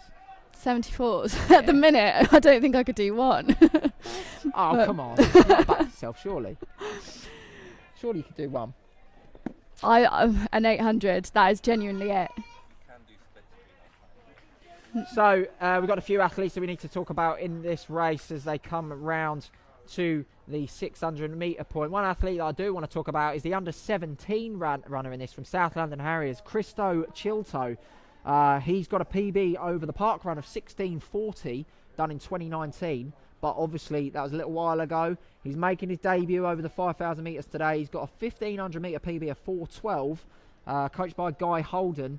And I do believe he is the youngest runner out there tonight. So great to see under 17 Christo Chilto out there tonight. And it'll be really interesting to watch how he goes. And as we look to the field, he is currently sitting 4th, but actually actively 3rd in the race with the pacemaker included. Same question, Becca. What are you thinking early on? I mean, it's very strung out, isn't it? Yeah, it is actually. Probably more than you'd expect this early on, really. You'd think it would be bunched up a bit more. But, what are you thinking? Well, Christo Chilto just made an interesting move there. As we were talking about how strung out it was, he's gone from 3rd to 2nd for whatever reason. You know, he might have felt like that Thames Hare and Hounds athlete there was holding him up slightly. But James Bartram, number 31, we talk about James Bartram actually. He's got a 5,000 metre PB of 15:57, but I was chatting to the guys about this before the race. With no track races for ages, you know, we haven't had any track action. We've had a few road races, so people have had opportunities to set some PBs over the 5k on the road. So a lot of athletes tonight are coming into these races with faster PBs on the road, so that sets them up nicely on an arguably faster surface. So James Bartram is one of those athletes who comes into this race with a PB on the road that he set in 2020 of 15:39. But his track PB is 15:57, so you know he could be looking at maybe 15:20. Yeah, I think so. When it doesn't quite add up like that, you know that they've just not had the right race to get the PB that they, you know, deserve really. So yeah, that'll be exciting to see. Absolutely, as they come through 1,200 metres there in just a tick over 3:40, I believe, and we'll get the front three here. We know that that's Christo Chilto there, who's passing again, and we know that that's James Bartram, but number 94. Well, that is the Kent AC athlete. We'll confirm who that is. Give me 1 second. I believe it was 94. Yes, that's Daniel Petit. Beautiful name, that, I've got to say. Imagine being called that. Petit.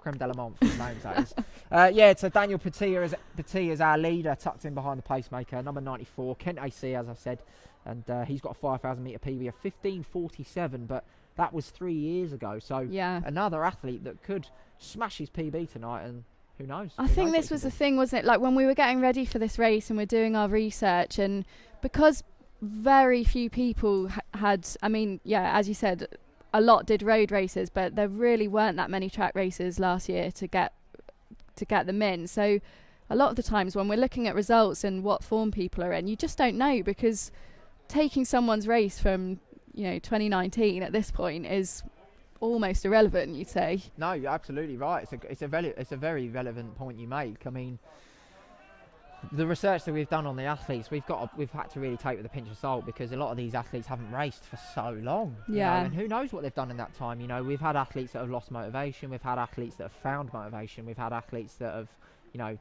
tried different methods in training, and who knows what that's going to mean for their performance. But there's one way to find out, and that is get them down Battersea Park, put them on a start line and send it for 12.5 hours not 12.5 hours, 12.5 laps. As we go back further through the field, we do have a St Mary's vest back there. I'm interested to find out who that is. I do think that's Tom Gilbanks, number 58, who comes into this race with a 5,000 metre PB of 16:42. But again, he's run a 5k in 16:21. He's coached by Craig Wimrow, who has got a few athletes out there tonight, and we'll chat about Craig and his setup in a little while. But he trains out of the EPC Centre in St Mary's University in southwest London, not too far from here, just down the road. We both went there. And we've got a couple of shout outs in the chat. One to watch is Tom Gilbanks, St Mary's Fresher. Liam George giving a shout out for Tom, so obviously big support there for Gilbanks, and be interesting to see how he can negotiate this next 3 or so K. And he is just tucked into that second group. But out front, Becca, it's still no change in the front. James Bartram of Thames Hare and Hounds, and just as I say that, it's Christo Chilto, the under-17 from South London Harriers, that says, boys, I am not here to play around, and he takes the lead inside the pacemaker. What do you make of that move there from the under-17? Yeah, I think maybe that confidence that comes with almost sort of slightly less experience perhaps, but again, I reckon it could just definitely be a winter of strong training, and they're just raring to go. The first time, as we said, we've had good weather, and he's just saying, I'm not letting that pacer get anywhere away from me. Absolutely. We've had one more shout out for Tom Gilbanks, and it's quite a specific one. It's a shout out to not just the athlete but the club who's representing Wolsey tonight. I hope I've pronounced that correctly. So big up to Tom Gilbanks, big up to the club that he's representing, and hopefully tonight he can deliver. But back to the front of the race, and moves are being made as we tick over 7:20. And the pacemaker's still out in front, but it's Christo Chilto, the under-17 for South London Harriers, who's out in front. And James Bartram from Thames Hare and Hounds is trying to track him, but I can see gaps that are starting to open. But I tell you what, once this pacemaker drops out, that is a very key part of a 5,000 metres, because they normally drop out about 3.5k. That's when the business end of the race starts. So I'm not too sure what to call right now, but it looks like a two-man race between James Bartram in the white singlet in second and Christo Chilto of South London Harriers as they go through the lap marker there with 6 laps to go. Yeah, it's still quite a while, and I wouldn't write James off yet at all. I think he's still looking good. Yeah, for sure. We've got a lot of support in the chat from Eric Williams, number 119 from Kingston and Polly, local club to myself, so got a lot of time for him, and as he comes around this lap I'll check his bib number and we'll see how he's going, and we'll give him a shout on the stream. But back to the front of this race, and nothing's changed, so we'll work our way back through the field and see if there's any moves being made. I can see Tom Gilbanks there in the St Mary's vest, just tagging on to the Belgrave Harrier there, but it really is splitting up. And this is the point of the race where if you're not in the lead group but you are in a group, you have to make a decision. Am I going to leave this group and hurt for a 200 metre or 300 metre section to get to the next runner, or am I just going to suffer in silence here and that's all she wrote? And that's the decisions that these athletes are now going to start to make as they come down the home straight. This time they'll have 5 laps to go. Pacer still in there, still Christo Chilto from SLH in first, with James Bartram now approaching his shoulder. And I feel that James Bartram is going to stay there until he finds the right moment. And it's 15.25 pace at the front of this race. So 15.25 pace. What a performance this is from these boys. We've got some big PBs coming if these boys can maintain this, that's for sure. Because, well, Christo Chilto, it's his debut for one. So whatever he runs, as long as he finishes, it's a PB. But James Bartram comes into this race with a 15.57 PB on the track and 15.39 on the road. So really, he's just got to break that 15.57 and it's an outright track PB, right? Yeah, they've run it really evenly, actually. We said about 74s at the start, and they've just gone through 3K in exactly that. So 9.50 or so at the front for 3K. And just on a side topic, I really like James Bartram's shorts. I thought you might say that. Fluoro, got a lot of time for it. They're the shorts that you could rep down a Battersea 5K, but also rep on the strip at Malia. Do you know what I mean? But anyway, back to running. Christo Chilto on the front of the race. It's really hotting up now, and there's a lot of support around the track, inside and out, which is good to see. But it's Christo Chilto at the front. James Bartram taking a sit on the shoulder. Further back in the field. Do you know what? That's a retro St Mary's vest there, isn't it? I thought it was. Yeah, I'm gonna check that out. That's if you guys know who that athlete is, I'll check it on the next lap. But we've got a retro St Mary's vest, the old quarters. I mean, I remember when QPR had a kit like that back in the day, but we won't talk about Queen's Park Rangers. There's no need to. But, yeah, if I can't talk about horse racing, you definitely can't talk about football. Yeah, I mean, do you know much about Queen's Park Rangers? No, don't want to. Yeah, that's fair enough, to be honest. I do want to know about retro St Mary's vest, though. I do as well. I've got a lot of time for I that. think we actually remember when they did change the stripes, it being pretty much uproar. Really? Yeah. What was that like? What was that like for you to be in that? To have to deal with It was the kit hard. change? It was hard. It was really hard. Yeah. We Must got have through been it together, and then they changed to O'Neill's, and things just went from bad to worse. Oh yeah, no, never a good move. But back to the front of the race, and there's daylight between the front two here. Christo Chilto is tucked in behind the pacemaker by a stride or two, and 3 or 4 strides back, it's James Bartram, who's just had a shout there. Maybe that's his coach, or maybe his training partner. We're not too sure. It looks like a coach actually, but. St Mary's Richmond, that vest is. That's Robert Eveson, or Everson, however you want to pronounce it. He's actually donning a St Mary's Richmond vest there, so another local athlete. Great to see, but... Yeah, so confusingly, there's St Mary's University Athletics Club, and then there is just St Mary's Athletics Club, who train at the St Mary's track, but are two different clubs. Yeah, it's really great for us commentators to commentate that. But I've just had a question here from Kevin Hussey. What's your next tipple, Lloyd? He's split between a German lager and an East Coast. German lager, mate, you can't go wrong. Normally they're very strong though, but I'd go German lager. But for me, my next tipple, Becca, what's my next tipple? It's whatever you brought.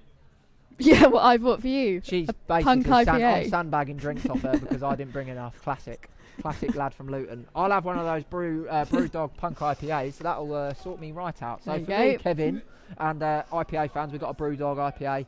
Can't go wrong. But back to the front of the race as they come down the home straight this time. They are going to have, I think they're going to hit It's one. 2 laps to laps go. to It's go. going to be 800 to go, and the pacemaker's given Christo some support there, but he's still sticking in. It's Christo from James Bartram, and in third, the Herne Hill athlete is rallying, and I'm calling it now. Do not count out that third place Herne Hill athlete. We've seen it a few times tonight, haven't we? We have. So I just wouldn't be surprised. We But there have. is a serious gap opening up now between first and second, and the pacer amazingly still hanging on in there. And you Absolutely. can see him looking back and giving him some support, which is really great. Yeah, you're too right. We have seen that a couple of times tonight. Some late moves being made further back in the field. As Tom Gilbanks just rounds the turn in front of me there. He's really digging in, and he's got a couple of athletes in front of him that he can work towards. But we pan out across the hammer cage, across the infield. Look how beautiful Battersea Park track is looking tonight. You're loving those lights just above the finish line, aren't you?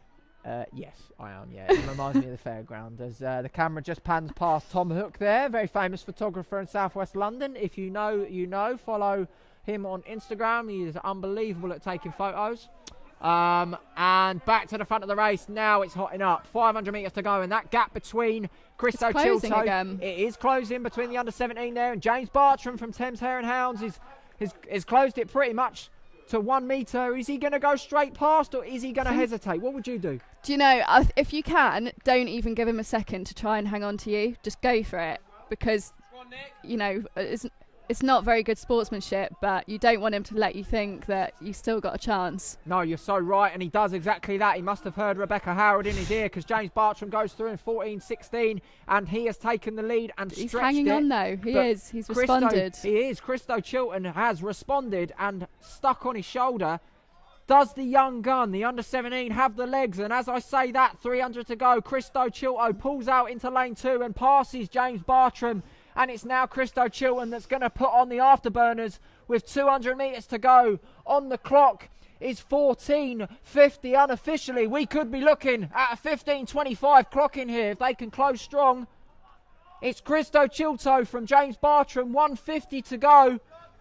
The Herne Hill Harrier just gone with 200 to go. He's looking strong, but Christo Chilto turns the screw again. The South London Harrier with 100 to go is going to take it here, unless James Bartram has some superpowers down the home straight. He looks at his watch. Christo Chilto, the under-17, the youngest entrant tonight, is going to take race 4 in the comeback 5,000 metres in 15:25 unofficially.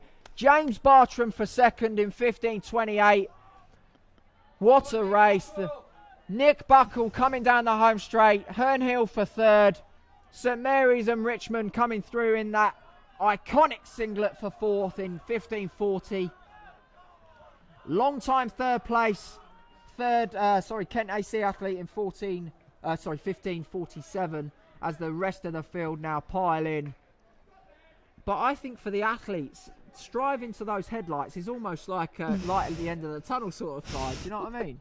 I quite like it. Yeah, that was a really good last lap, I thought. I do feel sorry for James, because I think, you know, he obviously was feeling strong to make that move, but Christo just responded. Absolutely. And the rest of the runners coming down here, you know, these athletes are super talented. They're all going to be well inside 16:40.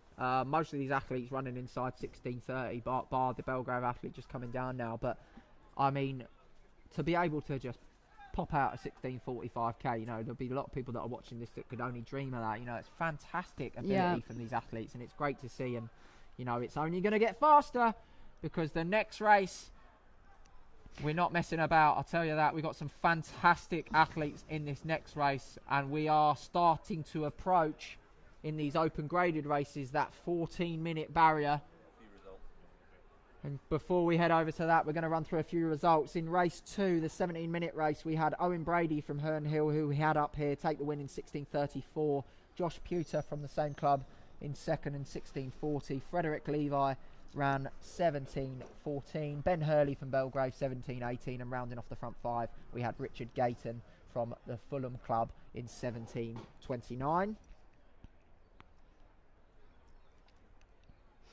Do you think, Lloyd, as well, you know, like with it being so early on in the season, it's only March, a lot of these athletes would be opting for the 5k at this point, and then hoping to drop down in distance as the season goes on? Yeah, I think that's a really great point you made there, Becca. You know,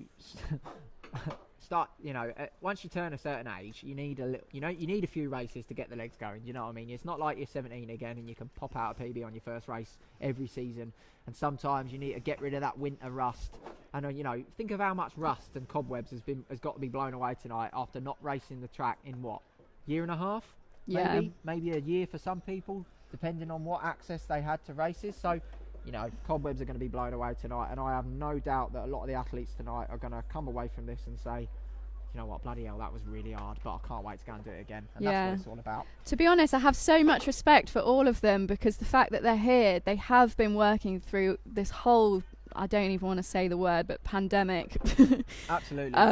You're so right, Becca. And just going back to this next race, we'll just quickly run through the start list, and we will reconvene that chat. This is a 14:40 race. And from the inside out, we have Reve Walcott Nolan from the club of Luton. Big up Luton. We have Thomas Alman there from Reigate Priory. We have Ben Cook from Kent. Nick Dawson. Alex Dunbar coming out of the Jeff Watkins stable for City of Norwich. Mick Hill from Leeds. Peter Johnson. We have Freddie Richardson from Colchester and Tendering, Jonathan Scott from Belgrave, James Sher from Guildford, Joe Viz from Sale Harriers, McGregor Cox from Thames Hare and Hounds, Jonathan Cornish from Hercules Wimbledon, and Ethan Gear rounding off the field. And just before we start this race, we do have the winner from the previous race from South London Harriers. The under-17 athlete is Christo. We're going to get your headset on, mate. Okay. First of all, fair play for doing a 5,000 metres. It's your debut in the event. I'm just going to get a clock on this race, Christo. Give me 2 seconds, mate. But how did it feel? Talk to me. It was hard. First time on the distance. Yeah. What was that like stepping up from the 1500s? Maybe you've done some cross countries, but what was that like stepping up to that distance? It was harder than I expected because I haven't run in flats for a 5k before. Okay. And I just hurting all over by the end. Well, mate, you've earned your bang for your buck tonight, and you can go away a proud man to take that race tonight in a stacked field. You've done excellently well, and I am going to present you with a box of 0% alcohol, 0% obviously because you're under 17, from our sponsor Days. Well done, mate. You've also got a Thank bundle you. there from Pure Sport. Okay. Rep those socks, send me an Instagram and I'll give you a shout out, my friend. But well done tonight, Christo. You Thank are the you. winner there from race 4. Well done, mate. Excellent effort. Top man. So, ladies and gents, the next race has kicked off. As we've seen in the background, we just heard there from Christo from South London Harriers. Great insight into a young man's brain there on how bloody hard the 5k is. And I think we can all agree with that, can't we? So, we've got Finn Johnson in the chat, sticking it to Kent. I'm sure he's going to be shouting for Johnny Cornish from Hercules Wimbledon. If there are any Wimbledon boys or girls on the chat, don't be afraid to give it some. We've got Anthony Johnson for Kent AC in here. This race is going to be a good one, I'll tell you that. But it's Johnny Cornish, but straight on the pacer. But let's run through a few of these runners here. But Johnny Cornish, who's tucked in behind the pacer. Johnny Cornish he trains in my area in Craig Wimrow's group. But he's actually coached by, I've got his coach here, Tom King. But he runs out of the Hercules Wimbledon stable, and his personal best over this distance on the track is 14:24. But just listen to this resume. So he's run 14:24 for the 5k on the track, 8:22 indoors for the 3k. So he's got wheels. He's run 29:35 for the 10k on the road, and 65:16 for the half marathon on the road. And he's the reigning Hackney half marathon champion. If that ain't research, tell me what. Quite the range there. But yeah. I'm going to put my balls on the line and say that my man to win this is Johnny Cornish. He's by far the fastest in it. I know he's had a difficult past 12 months for various reasons, and he's coming back tonight, and I really, really hope he has a positive race. But who are you thinking is a potential, Becca? Well, someone I did want to talk about in this race, so the only girl in here is Reve, and I believe what her plan to do tonight is just to go to the 3k mark and stop there. She's definitely more of the 800, 1500 runner. I believe her PB is around 2:01, I think, for the 800, so 5k is probably bit of a step up for her, but she's just using this as a time trial for the 3k. So I don't know if she'd want to be in that small group there. I think in an ideal world she'd want to be tagging on to the back of that train at the front, but no, you are totally right, Becca. I mean, Reve Walcott Nolan, if you're a track fan, you'll know that name from the 800 metre and 1500 metre scene. She's run 2:01 over the 800, the half mile. She's a regular finalist at British Championships, but you know, she came down here last summer at Battersea Park, stepped up to the 1500 metres, and she ran 4:11. And 4:11 is brinking on world class. Domestically, it is elite. And tonight, she's stepping up to the 5k. She's only running to 3,000 metres. She's got her own goals in her training. She would have chatted with her coach, and they would have said, right, we're going to aim for this race, but we're only going to run to 3k, each to their own. And do you know what? I rate that, because that is in her plan, and that's going to benefit her 2021 season. But back to the front of the race, we've still got Johnny Cornish, who's on the shoulder of the pacer. I don't know whether he wants to tuck in on the rail. Maybe he's more comfortable on the shoulder. I can see that we've got Anthony Johnson from Kent AC up there. Alex Dunbar's tucked in as well. Do you know Anthony Johnson? I've got a story about Anthony. So Anthony clearly, runs for Kent AC, as you can see. But me and Anthony go back quite a way. We used to train together back in Peterborough, where I was in my teenage years. And sorry to hear that. Yeah, well, someone's got to live there, haven't they? I'm not even gonna Just don't nibble. No, I'm not even gonna nibble. But yeah, me and him used to train together down the track, and back in them days when he literally just walked into the sport, you know, he was, you know, beginner level. And fast forward a few years, he's made the move down south to the big smoke. He's got a coach in his coach here. I've got it in front of me actually. Anthony Johnson. He's coached by Kenneth Pike from Kent AC. He's got a PB of 15:09 over the 5,000, but he's good over the long stuff. He's handy over the half marathon. He's run just outside 68 minutes for the half, but I'm going to say that Anthony Johnson will run sub 15 minutes here. I wouldn't be surprised that he goes well, because I do know that he did. I follow him on Strava. He does some filthy sessions, and I know that he ran that virtual 5 mile England athletics run. I can't remember the time exactly, but he flew round Battersea Park. So Anthony Johnson in the navy singlet with the Luka Modric-like hairstyle is one to watch. What do you reckon? I'd like to see Alex Dunbar run really well. He's just on the back of that front group there at the minute. And he's one of a huge group of athletes, as you know, that are based around that Twickenham area. And I think just over the years, he's had a few ups and downs with injuries, but he's looking strong there. Yeah, Alex Dunbar, you know, I don't want to be too biased. Me and Alex train together. He's coached by Jeff Watkins, same as myself. And me and Alex do a lot of our sessions together. And a little bit of brief history from Alex as they go through 5:55 through that point. But Alex just on the back of that front group and the I think it's the on blue running vest. He's just rounding the runner with a headband there, getting on the shoulder of Anthony Johnson. But Alex Dunbar, you know, if you're in the running circuit, you'll know Alex Dunbar. He's a great guy, but athletically, you know, he went to St Mary's. There's an alumni from there, but then he took his education and his athletics further, and he went out to Lamar University. And his PBs and his resume is no joke. You know, he comes into this race with a 5,000 metre PB of 14:10, which I was actually there at Watford that night watching him run that. And over the 10,000 metres on the track, he's run 29:34. So he has got the pedigree to really show his class. And you mentioned about his ups and downs, and I agree. You know, since coming back to the UK, he has had some tough times, but he's in a role now. He's manager of Up and Running Store in Tedderton. You know, he's in the running scene. He's really invested in the sport, and he does a lot for the sport in the local area. And I agree with what you say. I would love to see Alex Dunbar run well tonight. And as we go back to that front group, he is tucked right in there. And let's get these runners as they come through. So it's Johnny Cornish in the front. I'm going to confirm who that is from Thames Valley as they come round. Just give me 1 second. That is, I need to know that bib number. I'll confirm it in a second. But if you are on the live stream, please do let us know. But Anthony Johnson is a very gutsy runner. He will give 110% to the line. So if he's there, you never count Anthony Johnson out. I can assure you of that. But as they come through the line there in 7:34, 7:35, tucked in behind the pacemaker, it's Johnny Cornish, our long-time leader. Second fastest on PBs with 14:22 behind Dunbar of 14:10. But Johnny Cornish is probably showing more form of recent, you know, well, when we talk about recent form, we're literally talking last 2 years because no one's raced.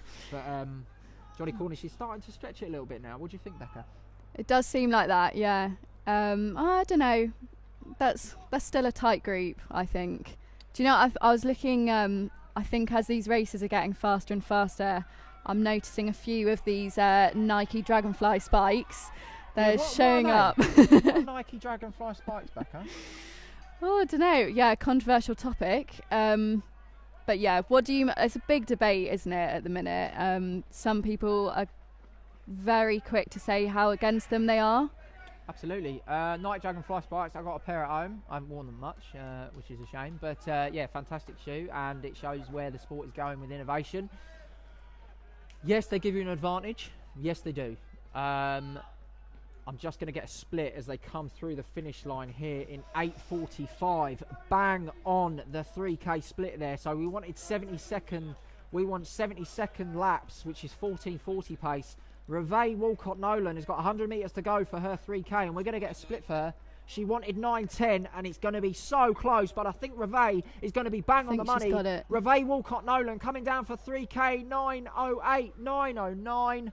She just broke 9:10 there, so great effort from Reve Walcott-Nolan. But the group at the front, and we will go back to shoes in a minute, Becca, but Johnny Cornish has picked this up. They went through in 8:45, which is bang on 14:40 pace, well inside 15 minutes. Alex Dunbar just on the back of this group there, trying to maintain contact. If I wasn't on live stream, I would be screaming at him right now to get back on. But back to the front of the field, it's Cornish out in front. He has not taken a break from that lead yet. I think someone might be just taking the front. Imagine Anthony Joshua running this. I wish. Yeah, I bet you do. Anthony Johnson tucked in there.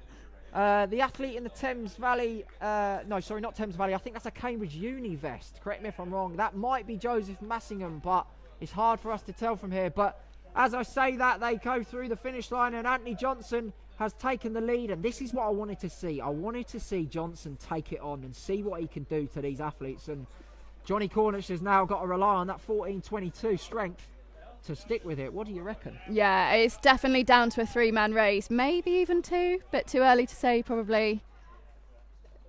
And he is taking it on, isn't he? Definitely. Yeah, confirmed that is Joe Massingham in 3rd place, who's tracking this move as they go through there in 10:35.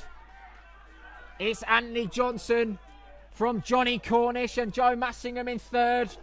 Alex Dunbar battling in 5th. But it's Johnson from Cornish, a small gap back to Massingham. A lot of changes are going to happen over this last 800 metres. Less than a K to go. They wanted 11:40 at that K. Sorry, not 11:40. They want 11:40 at the 4K split. Sorry. So we've got we've got 3 laps to go. Apologies, ladies and gents. So 3 laps to go. We'll get a 4K split, and we'll get an idea of how far over or under they are of that 14:40 mark. But depending on how fit Johnny Cornish is, with a PB of 14:22, this pace should be well within his reins. But Anthony Johnson is performing well above his PB. You know, his PB is 15:09. You know, he's on for a 20-30 second PB here. Definitely. And that just shows why our research meant nothing. Absolutely, and this just shows why track action is key to giving athletes a platform to run PBs as we go through in 11:45. So they're just 5 seconds off the pace there, but nothing a naughty last 400 can't bring back. But exactly, they're still well inside 15-minute pace.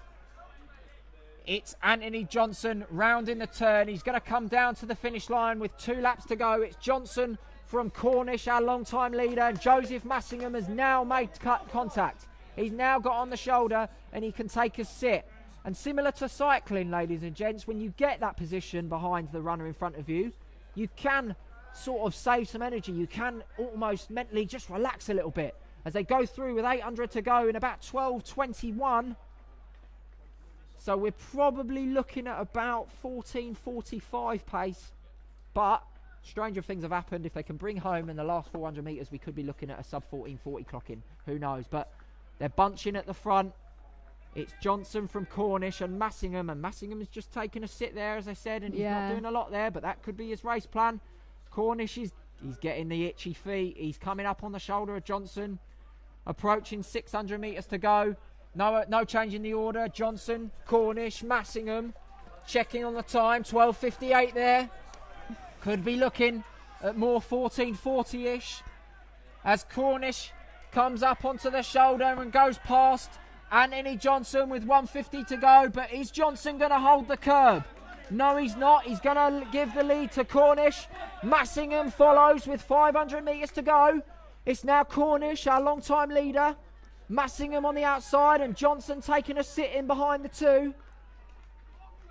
Yeah, that's a close group there, to be this close at this stage of the game. And I think you know that feeling. You know their legs are just burning at this point and you're just absolutely screaming for it to be over. But when you've got people around you like that, it does just keep you going that little bit more. Absolutely. They went through the bell there in 13:34, so I think they might be on for 14:40. They might even nip inside. And now Joseph Massingham with 300 metres to go makes himself known at the front of the race. He stretches the field and goes 2 metres clear of Cornish. A further metre back, it's Johnson. You could throw a blanket over these as we go with 200 metres to go. On the clock we have 14:09. We are well on for low 14:40s. It's Massingham from Cornish and Johnson with 1:50 to go. It's still Massingham from Cornish. Johnson's looking dangerous. Could They're be still anyone's. single file. 100 metres to go. Giving it everything they got. Johnson pulls out into lane 2, but Massingham kicks for home. It's going to be Massingham from Cornish and Johnson battling it out for second. But it looks like Massingham is going to take this in an unofficial time of 14:41. Just nabbed Johnson there with Cornish a second back. What a race there from Massingham. Cornish and Johnson worked together well. Just outside 14:40. I believe that is a 28-29 second personal best for Anthony Johnson. I'm just going to get a clock check on Joseph Massingham, who came into this race with a personal best. Wow. He came into this personal best of 15:21 and Wow. he's knocked 40 seconds off his 5k time. And he ran it perfectly as He well. did. He went unnoticed the whole He race. did. We didn't even know who he was for half of that race, and he was the sniper in the race, and he made himself known on that last lap. But I see Alex Dunbar's just crossed the line there in about 15:25. We'll see if he's happy with that. I'll chat to him later, but good to see him towing the line again as the rest of the runners come over the line. And we are going to bring in Reve Walcott-Nolan here, who ran 3,000 metres of that race in an unofficial time of 9:09. And we'll chat to Reve and get her feelings on that. But what a race that was at the front. So, Reve, obviously you were the sole female athlete in that race. First of all, how was that, being in amongst all of those sweaty, horrible men? And talk us through your decision just to run 3k tonight. Well, I was actually worried about running with the men, but it was alright actually. I think I found myself in quite a nice spot with the two guys that were running like dead on my target pace. So yeah, that wasn't a problem. What was the other question? And what was the plan? What was the thought process behind just doing 3k tonight? Was it just because of lack of races, or? Well, I'm doing a 5k on Saturday. Is that the podium 5k? Yeah, that's Excellent, the podium 5k. nice. So I didn't want to do 2 5ks. Do you know, I really rate that, Reve, because a lot of runners that would have run tonight maybe haven't because of podium. So I've got a lot of time that you've come down to do that. And are you happy with your time? About 9:09, 9:10? Yeah, I'm happy with that. My target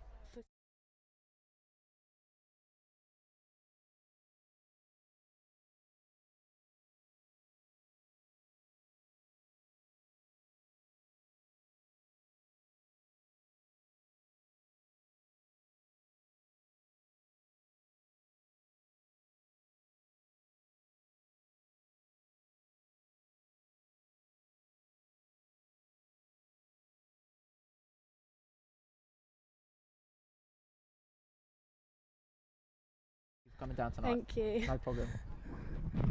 Thanks a lot. Well done, Reve. Great run. So these races are hotting up thick and fast. This next race we're going to go straight over. This is a 14:10 race. Blimey, these boys ain't hanging around now, are they? So 14:10. We're looking at about 60. So that's 68 pace that is. So 68 a lap. About 250 through the K. 8:30 through 3k, but we'll check back on in those splits. But we'll run through the start list of this race now. So in this race, from the inside out, we have Thomas Archer, who I believe is an under 20 from London Heathside. Sorry.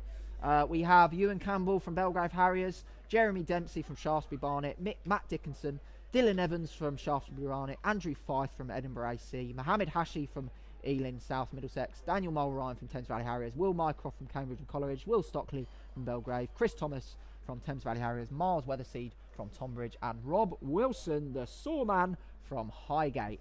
So this is one race that I was personally looking forward to. It is the fastest race before we head to the elite, and there are a lot of runners in this race that have got the capability of going near 14 minutes tonight, and I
It was pretty rough. I was struggling quite hard after 2 or 3k and started to get a little bit dropped, but I think the guys in front just slowed down a little bit, so I just tried to lash onto them. Yeah, we noticed that. So we noticed the daylight between you and the front guys, but it was almost like when you made that contact again, you sort of almost revitalised you and you could gather yourself. And obviously on the last lap you had the gears left. Did you feel like that point of the race where you were able to make contact was such a key point for you? Yeah, I think so. I think on the track when you've got 5 or 6 laps to go and you get a little bit of distance and.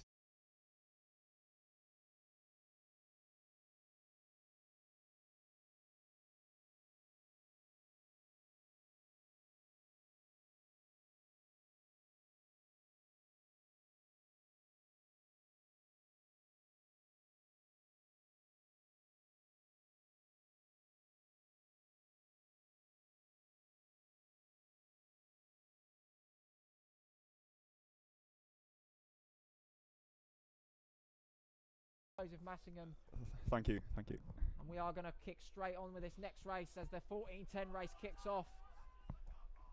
And we'll run through the runners as they come round. We've also got Tom Butler, also known as Dipper. If you're a man from St Mary's, you're in the area, you'll know that one. We'll chat about him in a minute, but Dan Cheeseman, manager of the Up and Running store. I think the other Up and Running store, I don't know where it is, but I know he's definitely manager. It might be Kingston. But he's headed straight to the front of the race there as pacemaker. Big thanks to Cheese coming down and pacing tonight. I chatted to him in the week and he was a little bit nervous about running 68s, but he had a good track workout and he straight away said, yeah, don't worry Lloydie, I'm ready. So, front of this race, Cheese. Do you know what, I made a note on Tom Butler tonight.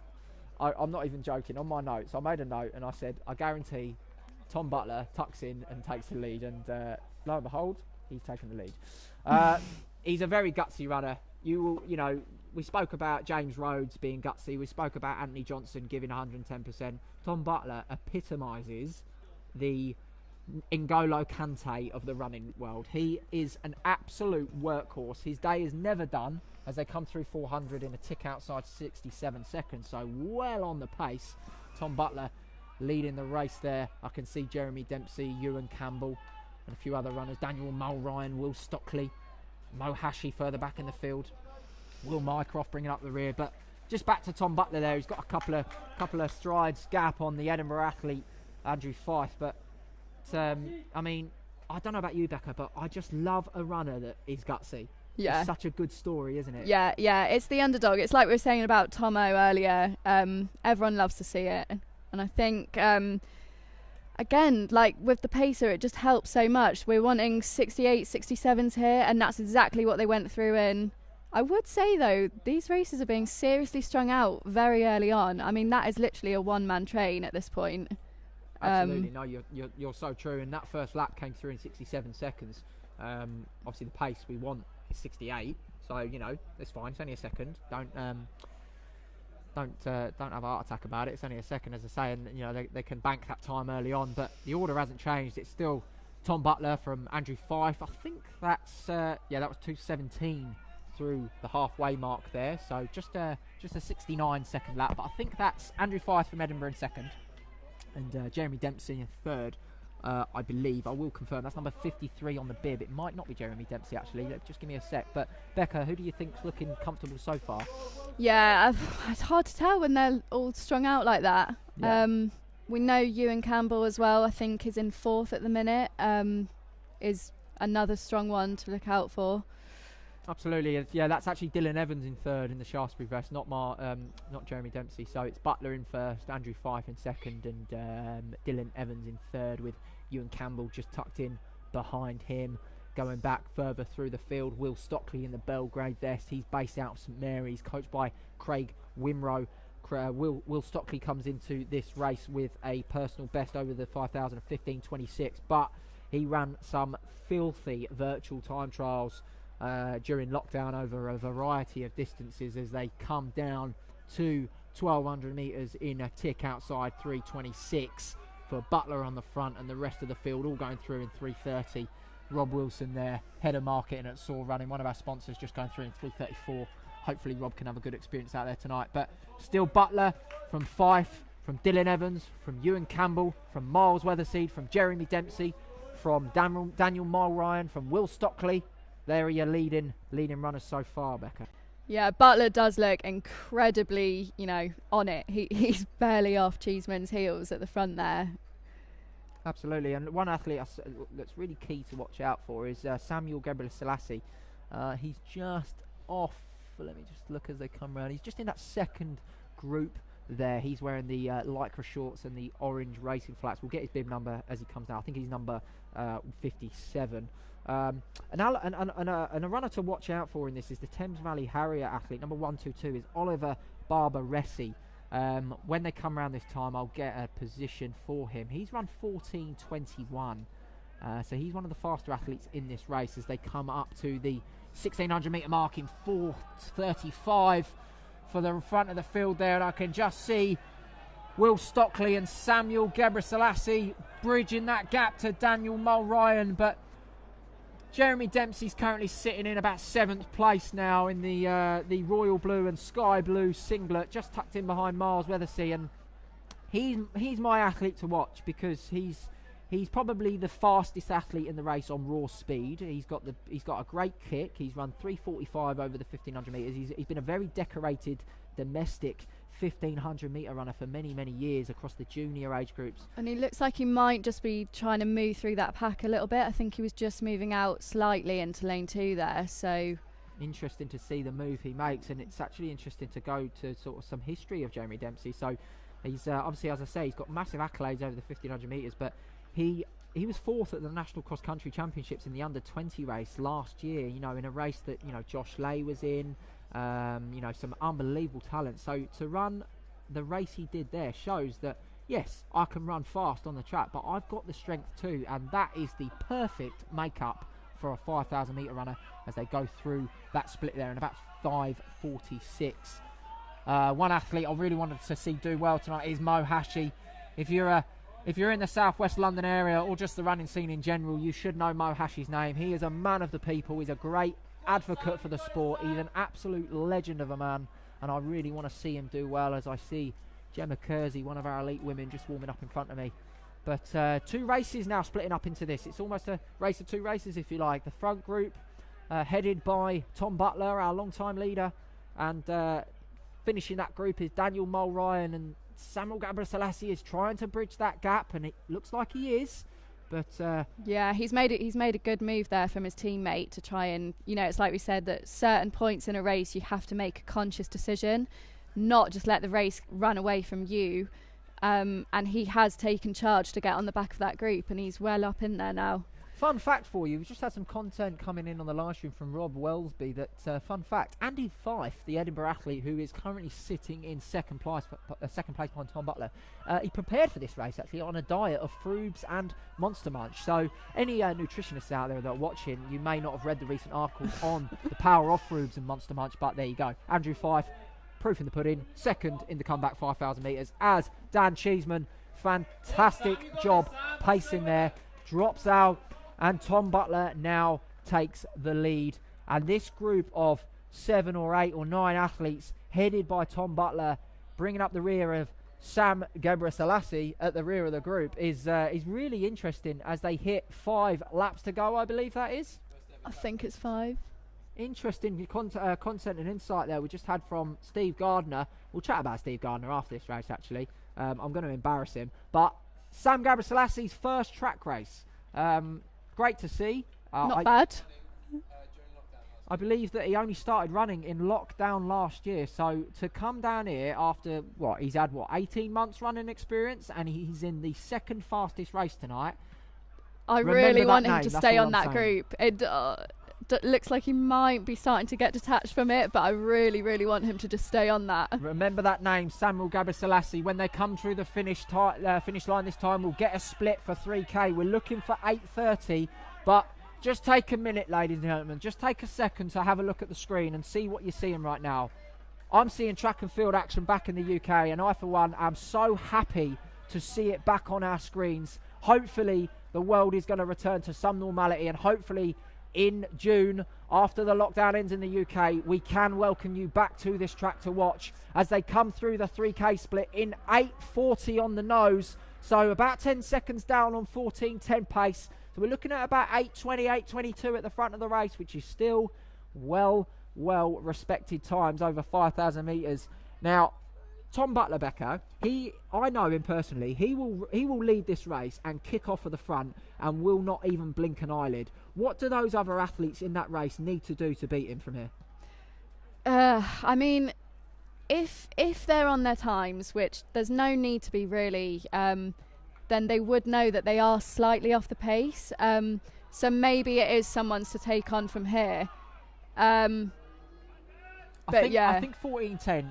You know, to put this into perspective, that is fast. Like 14:10 is just off like British Championship qualifying time. So, you know, if they were to all run 14:10, that would be big PBs. So I think 14:20 is more realistic. But yeah, as we come down with 4 laps to go, I believe, Jeremy Dempsey's making himself known, just pulling out onto the outside of lane 1 there. I told you to watch for him. But Andrew Fife is still tucked in there. Miles Weatherseed is another athlete to watch. I know I sound like a broken record, but he's got a 152 800 metres. You don't see many 5,000 metre runners come into the 4 with 152 in their legs for 800 that he ran recently, you know, when track racing was a thing in the UK. So if this comes down to a kick and Miles Weatherseed is there and Jeremy Dempsey is there, fireworks are going to flow down at Battersea Park. What I would say as well is, at this point in the race, to have a group that big still, we haven't seen that so far tonight. That is a huge group.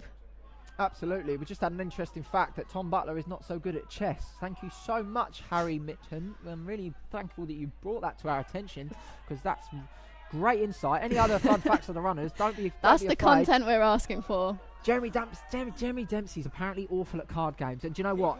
At this point into the race, 10 minutes 45 seconds in the race, he's probably thinking about that. He's probably thinking, you know what, I wish I was better at solitaire. But that's exactly. Who knows? But we'll keep on with the splits, guys. But if you haven't already, please do click the donation link. If you haven't already heard us talk about it, the donation prize pot is going to be shared equally between the women's and men's elite races. We are going to get a check on the prize pot number now. It did surpass £1,000 earlier in the evening, but your money and your influence and your passion for the sport is what makes this sport drive forward. It's not all the other gunk, it's you guys. It's you guys at home that make this sport what it is. So you can hold a stake in the races tonight, whether it's a £5 donation or a £500 donation. It doesn't matter. It has just been confirmed as £1,190. Every single person that's donated tonight, thank you so much. That is going to go to the athletes that truly deserve it. But back to the front of the race, and we now have some movement. There's now a group forming. It's Butler from Dylan Evans with Miles Weatherseed on the rail. Andrew Fife's in there. Daniel Mulryan, Jeremy Dempsey, and Sam Gabriel-Selassie making his debut on the track is on the back of this pack. He's on the back of this pack, and he's running 14:20 pace. This is amazing. A lot of people took up running in lockdown, but this is sort of taking it to a new level. Absolutely. They hit 800 to go in about 12:11. We are looking at about 14:20 pace, but if they can close hard in the last 400 metres, we could be looking at 14:15, 14:16. And as we hit 700 metres to go, it's Jeremy Dempsey who now hits himself at the front. Jeremy Dempsey. It's anyone's race. It is really anyone's race. Jeremy Dempsey, the 1500 metre specialist with 3:45 in his legs, has hit the front with 600 metres to go, with Dylan Evans trying to track the move. Andrew Fife from Edinburgh hitting the shoulder of Dylan Evans, but Jeremy Dempsey is taking this race by the scruff of the neck, and he is going to hit the home straight for the penultimate time in the lead, with daylight between him and Dylan Evans. It's Jeremy Dempsey, the 1500 metre specialist, stepping up in distance. And he's going to hit the bell, and we'll get a split for you. I'm interested to see what he can cover the last quarter mile in. It's 13:16 for Jeremy Dempsey. I'm calling it now. He's going to run 14:18 or so. But Dempsey is now stretching the field. Wow. And he's got 10 metres on. He's got 10 metres on Miles Weatherseed in third.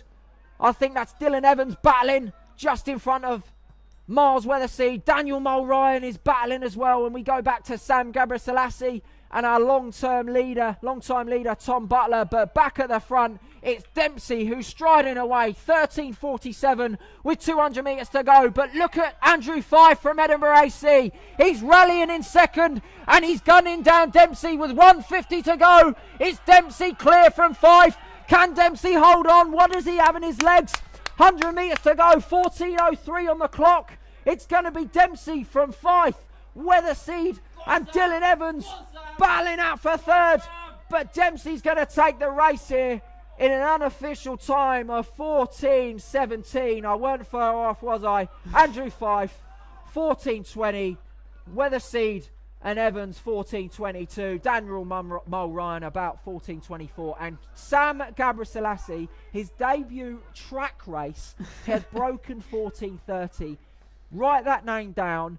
Invest in whatever he's taking stock in, because whatever he's had for breakfast has clearly worked. He is a name to watch, trust me.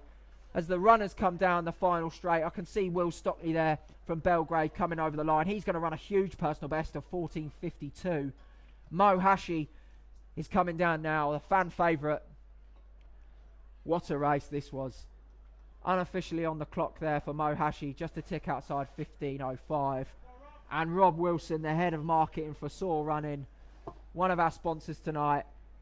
A big fan favourite here in the commentary gantry. Got a lot of time for Rob. The only downside is that he supports QPR, but someone's got to, I guess. Great to see him down here tonight. He's going to run about 15:25 and change. But what a race that was, Becca. Yeah, his stride at the end, he was just going from strength to strength. It was amazing to see. So, results from a few races. Race 4, the 15:30 race. We had Christo Chilto, the under-17 from South London Harriers, who ran 15:27 for the win. James Bartram, he came in second in 15:29. Andrew Warburton from Herne Hill in 15:36. Robert Eveson from St Mary's in Richmond in 15:42. And rounding off the front five, we had Daniel Petit from Kent in 15:47. Other races for you, some results for you. We'll get the next race for you in a second. Before we head over to the men's elite race, which I'm all sure you're excited for. Is that your favourite race so far? Oh, by far. The race 5, the 14:40 race, was won by Joseph Massingham in 14:42. Anthony Johnson from Kent AC took bragging rights from Wimbledon. I'm going to shout that one out. He ran 14:42. Cornish just being nabbed on the line in 14:43. Freddie Richardson from Colchester in 14:48. And Peter Cook from Reading rounding off the top 5 in 14:52. Now, I just want to quickly say a big thank you and big up to Steve Gardner, who is team manager at Belgrave Harriers. I am going to embarrass him. He's right next to me. I'm sorry, Steve. Steve came to me about 4 or 5 weeks ago. He messaged me and said, Lloyd, I want to host a track meet on the 31st of March when the rules get relaxed, when Big Bozza Jay says that we can do organised sport again. And I replied and said, all right, what sort of meeting are you looking to hold? Are you looking to make this legit and really, really out there and really, what the fans want to see? Or are you just looking to host a meeting so, it's a track meet? And then he said the former. He said he wants to make it as attractable to you guys watching back home as possible. And I can probably speak on behalf of Steve and say that he's probably looking forward to not receiving my WhatsApp messages for at least one afternoon. We've spoke to sponsors, we've got camera equipment, we've got race officials, we've got athletes, we've got pacemakers, we've got, you name it, we've had to do it. And I hold my head high that Steve has been the sort of driving force behind this meeting.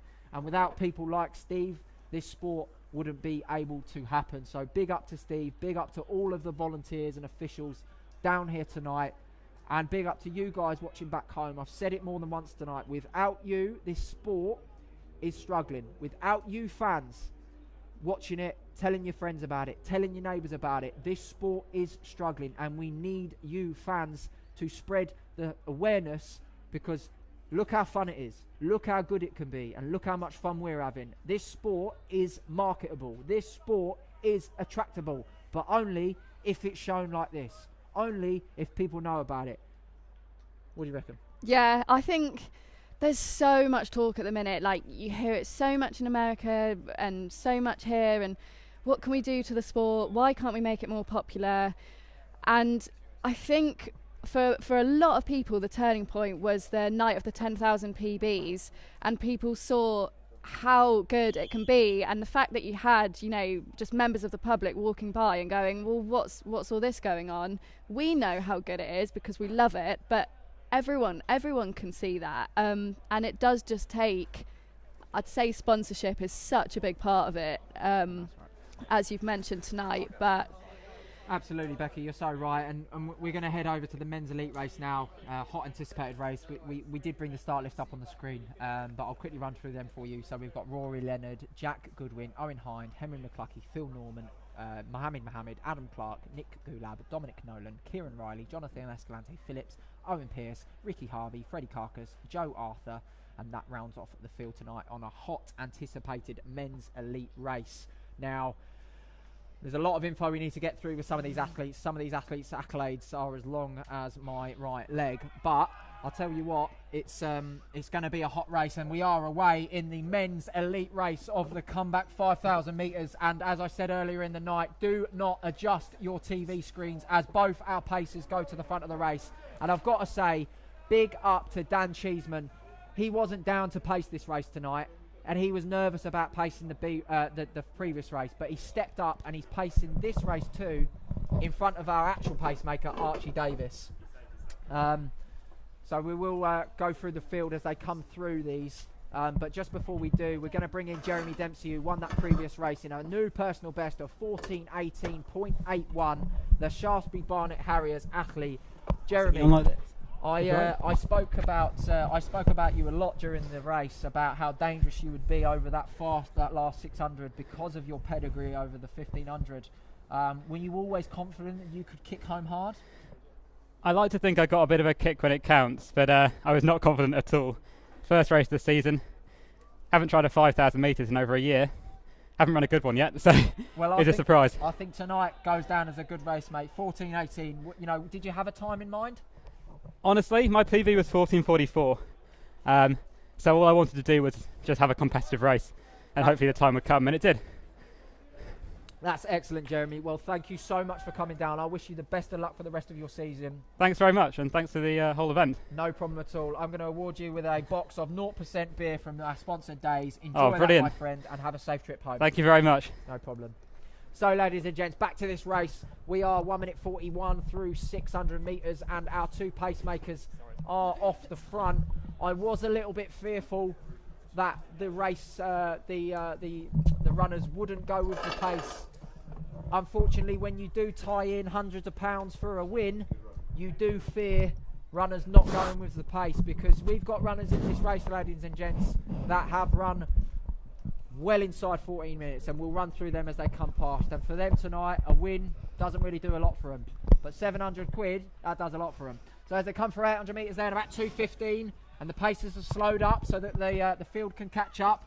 And do you know what? Great to see Woodford and Green Essex athlete Phil Norman, British champion over the steeplechase, stepping up to the plate and tucking in behind Archie Davies, followed by Nick Gulab. Adam Clark rocking the white cap on the outside, famously won the Armagh 5k in 13:41. He is one of the ones to watch tonight, and just in behind him is Rory Leonard, the professional Hoka One athlete, with a PB of just outside 14 minutes, and then the youngster Henry McCluskey just in behind him. Now Rory and Henry, I've just spoken about. Rory is trying to run inside 13:53, I believe, which is the qualifying time for the under-23 European Championships later this year, and Henry, who is wearing the black Nike singlet, is trying to qualify for the under-20 world qualifying mark as well. So really interesting to see these athletes that have all got their personal goals. Yes, they all want to win the race, but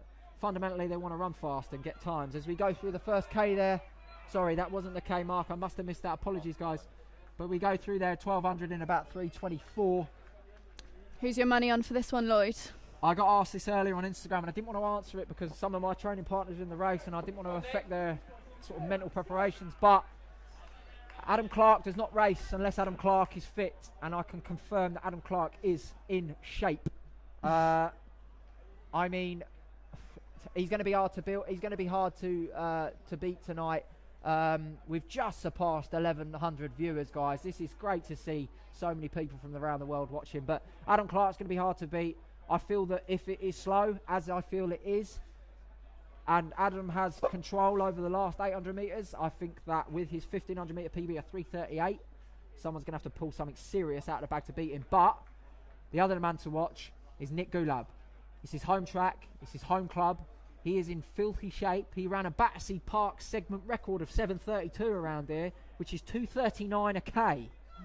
To do that shows that you're in shape. He then paced at the marathon trials past Friday. He went to 30k at 5:02 per mile pace. So Nick Gulab is in great nick, and it's going to be, yeah, you got that joke, didn't you? It's going to be interesting to see whether that 30k is in his legs as they come round in front of me. It's Norman, Clark, McCluckey, Leonard, Gulab, Mohammed, Pearce, Kieran Riley, and the rest of the field rounding off this hot anticipated race. Freddie Carcass there, donning the purple violet vest of Loughborough University. I'm sure we've got a few of you guys listening, so give your support in the live stream. I got asked about my predictions, and I've got to go. It's got to be between Clark and Gulab, but we've also got Mohammed from Southampton. He's got a personal best over the 5,000 metres of 13:53 and a 10,000 metres personal best of 29:01. Now listen to this record. He is Bucks cross-country champion, British cross-country champion, national cross-country champion, and he went to the European cross-country championships in 2019 for Great Britain. If you want to talk about strength, Mohammed is oozing it. Does he have the gears over the last few laps? We'll have to wait and see. But right now it's great to see Henry McCluckey tucked in third there. Henry McCluckey is one of the hottest prospects in the UK middle distance running scene right now. Last summer he came down here and he ran the 1500 metres, and he had a personal best that night of 3:56, and 3 minutes 42 seconds later he had a PB of 3:42. He ran a 14-second PB that night, and he's done some decent 5k races in between on the roads, but he's in my training group. I've got to be a bit biased towards him. I've got a lot of time for the young lad, and he's coached by Jeff Watkin, and he's been putting some big 85 mile weeks in, some massive sessions in Bushy Park, and realistically this whole lockdown he's just been developing his aerobic base, and he's got the natural speed. It's going to be interesting to see whether he can turn it on when these older lads, Norman, Clark, Gulab, start to stretch it. You know, looking at Gulab, I would have had him as my favourite, but he's actually at the front of that second group right now. That's a great point, Becca. Gulab is sitting off it. He's a very smart racer, Nick Gulab. He's been around for generations. Nick Gulab has been at the front of the sport in the UK since he was an adolescent, and trust me, he's a smart racer, so he knows what he's doing. Further back in the field there is Ricky Harvey as well. That's an athlete we haven't spoken about. Ricky Harvey is really strong over the 1500 metres. He's going to be one to watch. He's run 3:42 over the 1500 metres. He's coached by the Joel Kidger stable, which is also the coach of Archie Davis, our pacemaker. Big up to Archie. We'll talk about that in a second. But Ricky's one to watch in that second group. But the front runners that we did expect leading into this are starting to stretch, and Archie Davis is doing a fantastic job. He's been tasked to get to 3,000 metres at 8:15, which is 13:45 pace. Now, the pacemaker that we had planned for this race pulled out a few days ago, and we were up the creek with who we're going to have to pace this race. And I contacted Joel, his coach, on Instagram and said, look, are any of your guys ready to do it? And Archie stepped up to the plate. You know, he ran a 14-mile long run on Sunday. A few days later, he's now pacing a 8:15 through 3k. Bearing in mind, he's never raced a 3k. He's a 1500 metre specialist, and he's doing the job tonight. But at the front of the race, it's Norman, Clark, Henry McCluckey making himself known on the outside. Rory Leonard tucked in there, and Mohammed bringing up the rear of that group. I've got a lot of time for Rory Leonard. He's a really great guy, personally. He's gone through, we've just got a split there of 8:23 through 3k, so they are a little bit off the pace, but they're still in and around 14-minute pace, and lads of this calibre can bring it back. And do you think that's maybe the, the prize pot influence there, where people are actually seeing it more as a race than a time trial in this one? 100%. They're chasing carrots, and fair play to them. You know, there's not a lot of money in this UK sport. You know, there's barely any money in the domestic running scene. British Athletics, if you are listening, Joanna Coach, can you give some of these athletes a little bit more support? That'd be great. And there's not a lot of money for them. So, you know, they're racing tonight and they're chasing money. Fair play to them, and I'm not going to knock them for that. So now we have a new race leader, tucked in behind Archie Davis. It's the under 20, Henry McCluckey, coached by Jeff Watkin. He's stretching the field with steeplechase specialist in second, Phil Norman. Adam Clark, the Armagh winner, in third, with Rory Leonard just tucked in there in the Hoka singlet with Mohammed just hanging on in that group. And further back, the second group is led by Jack Goodwin, followed by Ricky Harvey. Owen Pearce there, just on the inside of the rail with Dom Nolan. Great to see him racing there on the outside of that field. And Nick Goulab, one of the pre-race favourites, is starting to fall off. Maybe that 30k is still in his legs, who knows. But back to the front of the race, Archie Davis has now dropped out. So it's these boys' responsibility to say, do we want to race for money or do we want to race for times and risk losing out? Who knows? But it's still McCluckey at the front with Phil Norman on his shoulder and Adam Clark and Rory Leonard. Do not count out Rory Leonard. He's a sub-14 man on the road. He ran that at Armagh. He's had a tough past few months, and if you know him personally, you'll know exactly what I mean. And it takes a lot of character in a man to come down here and race this 5k, and I hope he's rewarded with a 5k tonight, 5k PB tonight. But it's McCluckey with Norman on his shoulder, chomping at the bit. Clark has gone unnoticed this whole race, and I just feel that if Adam Clark is sitting there, it could be lights out any minute if he takes this race by the scruff of the neck. I was thinking the same. I think he looks very, very comfortable there in third place, and he's not the youngest. He's been around the block. He knows what he's doing, and I think you're right. He does race when he's fit, and this could be his night. Absolutely. You're so right, Becca. I mean, I have no idea who's going to win this from here. They all look capable. Mohammed's just hanging on to that front group, but as we spoke, his cross-country pedigree, he's got strength in those legs. He's not going to be one of those that's going to pop and blow up. And as we go down the back straight, it's now three abreast. It's Norman, McCluckey and Clark stretching Leonard. Can Leonard cover it? Leonard has actually changed his coaching setup. He's now based in Loughborough full time. He trains with some fantastic athletes like Luke Duffy and a few other individuals, and it looks like it's paying dividends here because he's looking good and he could be well on the way to a new PB. But it's still McCluckey on the rail. Norman in the green and white singlet on his shoulder. Clark in the inside in the cap, rocking and rolling a little bit with Leonard on the inside. But do not count out Mohammed. He's been there the whole race. Is this 800 to go? We come down with 800 metres to go on the clock, 11:44. We are looking at a sub-14 clock in here. We could be looking at qualifying times for McCluckey and Leonard as they stretch again round that bend. And every time round that bend, Mohammed just gets gapped a little bit. But it's Norman on the outside, but McCluckey is saying, I'm not giving you this rail, mate. You're going to have to run 5,015 metres tonight if you want to beat me. And that shows the maturity in an under-20 athlete, which is fantastic to see. But it's still McCluckey on the rail. He don't want to give it up to Norman as they come down with 600 to go. 12:18 on the clock. It's still McCluckey, Norman, Clark in third. Rory Leonard is still there, a couple of metres back to Mohammed. We are going to hear the bell this time, ladies and gentlemen. We've just got over 1,300 viewers on the stream. If you're enjoying this content, if you're enjoying this race, please do donate. As Clark throws off his cap, it's almost like Lance Armstrong undoing his singlet as he gets ready for the sprint. Norman takes the lead as we hit the bell in 12:49 unofficial. It's Norman from Clark, a little gap back to Henry McCluckey, Rory Leonard in fourth. And to me, it looks like this is Norman versus Clark. And in a kick, I've got to fancy Clark, but who knows? What do you reckon, Becca? Yeah, it's really good. I've been thinking Clark all along. I don't know if it's just a bit of bias because I know him a little bit more, but yeah, fantastic. This is exciting. This is great racing. 200 metres to go. Norman goes again. He's in full flight. 13:18 through 200 to go. It's Norman and Clark. Leonard having an absolute stormer in third. 150 to go. It's Norman. Steeplechase versus 5,000 metres. Norman stretches Clark and takes 2 metres out of him. It's Norman from Clark, from Leonard, from McCluckey, from Mohammed. And Norman's going to take this. What a run from the Essex man. Norman's going to take it from Clark and Leonard. Norman unofficially 13:46 for the win. Clark 49. Leonard 13:50. He's qualified for the European Championships. Henry McCluckey just falls over the line in 13:56 with Mohammed. PB's there for Norman, Leonard, McCluckey, and wow, what a race as the rest of the field come down.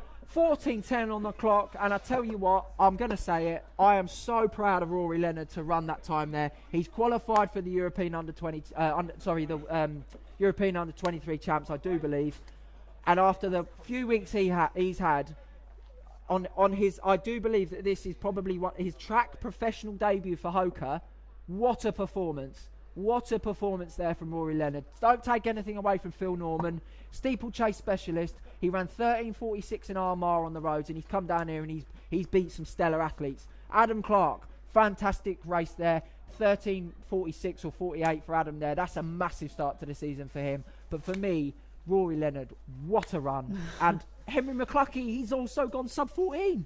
Yeah, that was seriously impressive. It's really, really good to see them all out there.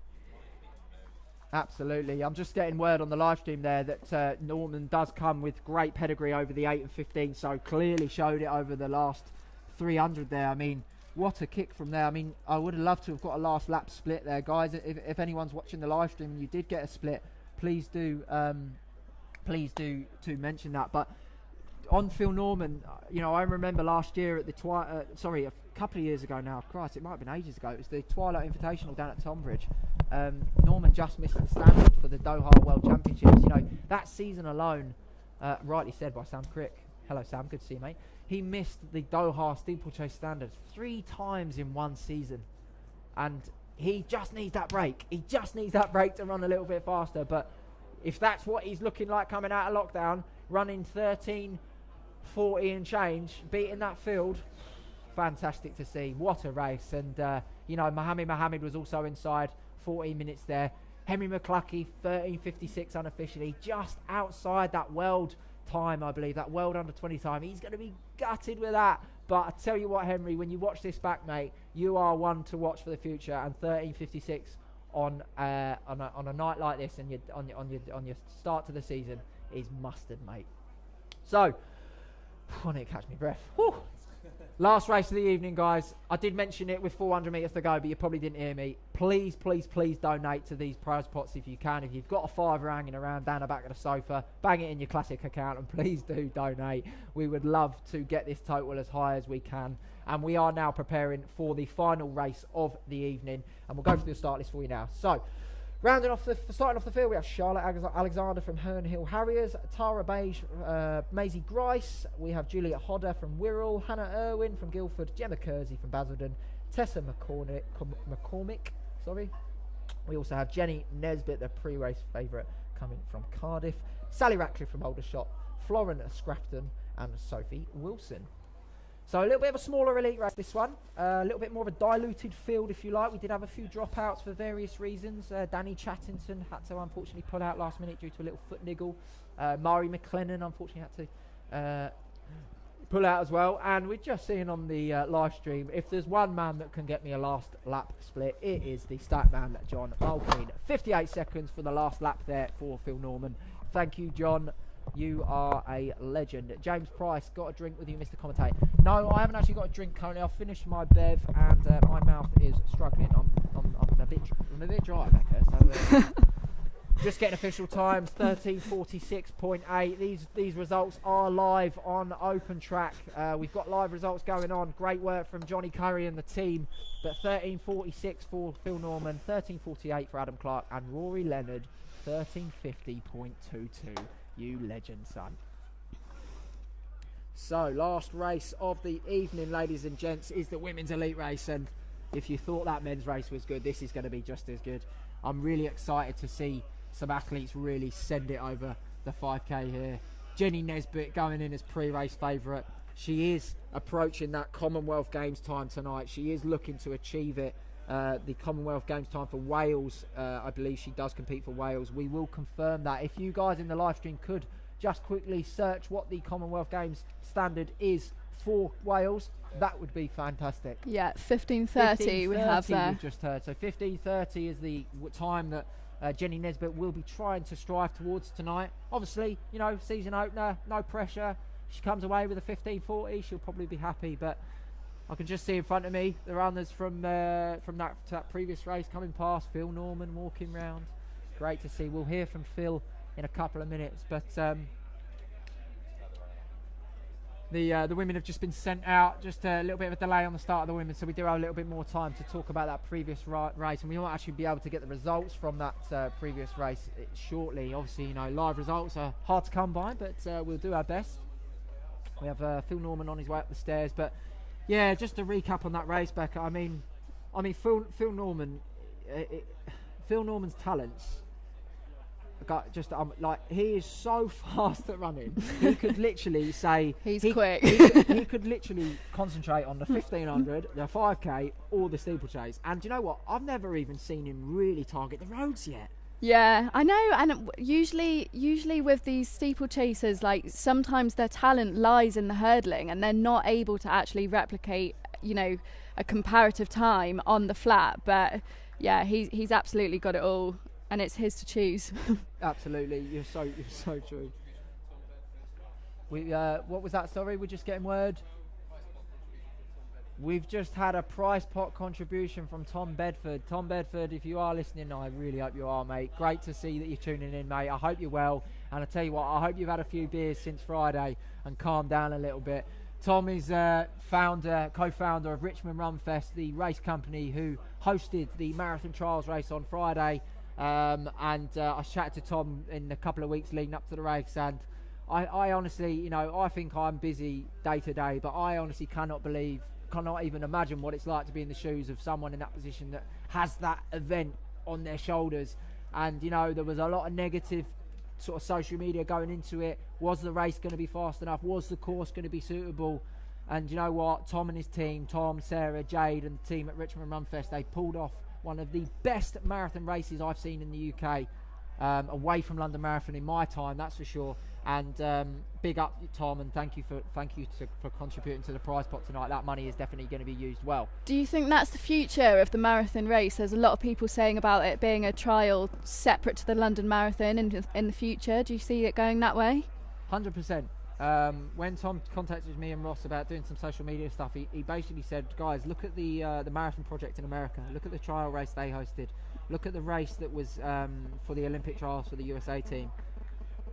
There is nothing better if you're a clubsman or a clubswoman's, if you love club running, if you have come through the club system, watching club runners battle it out to go to a championships, there is nothing better. It's so amazing to watch that then new runners watch it and think, wow, this is exciting. What does that do? It entices people to go down to their local track, join their local club, because one day they might be able to qualify for the marathon trials race representing their club. That is the difference between what we are doing and what we need to be doing, and I hope and pray that Tom's event has proved that that is the way to go, and I will certainly be campaigning for it to be happening next year, that's for sure.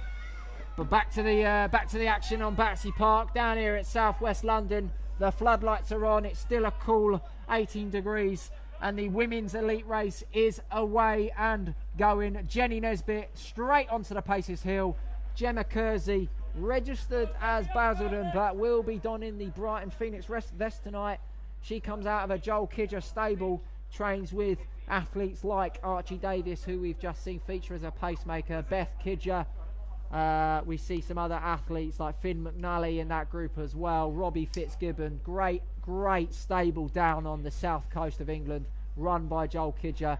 And if you do get a second, head over to Instagram and check out fmg.project. It's a great new facility that Joel is behind for athletes, run by athletes. I think unsurprisingly here, you can see Jenny's just tucked in straight in behind the pacer, and I think, as we've already mentioned, she is going for that Commonwealth Games time. It would be nice to see who else does go with her, and I hope it is a race like the men's one. Just interesting to see who it is in that second and third group there. second and third place. Sorry, we'll get a note on that. I mean, not feared, but I kind of knew that Jenny Nesbitt was going to stay straight on the pacer. I mean, this pacer can pretty much run the whole race for her if he wishes, and it's really interesting to see that. I believe that's Hannah Irwin that's tucked in second there. Yeah. And Jenny Kersey in third. Hopefully Gemma Kersey can bridge that gap, and she hasn't got to race the whole race by herself. And I can see further back in the field, there's Maisie Grice there from donning that famous vest. That's your club there, girl. That's AFC old shop. Yeah, it's interesting to see Maisie in this race actually, because I do know her from being at Aldershot, and I think since having moved up to Birmingham and being in that whole setup up there, which has produced so many amazing athletes over the years, she's made a massive step up from the junior athlete she used to be, which is really great to see. Another athlete in there is Becca Murray. She's got an amazing sort of history over the half marathon, and I think she was sort of, really hitting some good times in around 2018, 2017 over the half, and perhaps she's had a couple of difficult years, but it would be great to see her do well tonight as well and come back to some of that form. Just that interesting insight. Was that an under 20 British record? Okay, so in that men's race, this is the last time we'll touch on the men's race before we chat to Phil Norman, because I do want to cover this women's race, because on our live streams we cover the women's races as well as the men's races. But Henry McCluskey in that last race actually ran faster than Mo Farah did at that age. There's a little bit of one to watch. But there you go. Back to the women's race, because that's what we're here for. Jenny Nesbitt in first, tucked in behind the pacemaker as they come through just over 3:05 on the clock there. And there's actually a second pacer in there, isn't there, towards at the front of that second group? I didn't realise that. Yeah, that's really good to see. And that first split there, just outside 3:05 pace. So we're looking at inside the pace. We're looking at 15:20 pace for 5k. That's 10 seconds inside the Commonwealth Games time for Jenny. Hannah Irwin is just tucked in on second. I feel a bit bad for Gemma Kersey. Gemma Kersey has been around for a long time, right? Gemma Kersey's got great pedigree over the 1500 metres. I think she had a few years away from the sport in her university years, maybe her early 20s, and correct me if I'm wrong, and now she's making a real return to some form. Last few years she's changed her coaching setup, as I said, with Joel Kidger.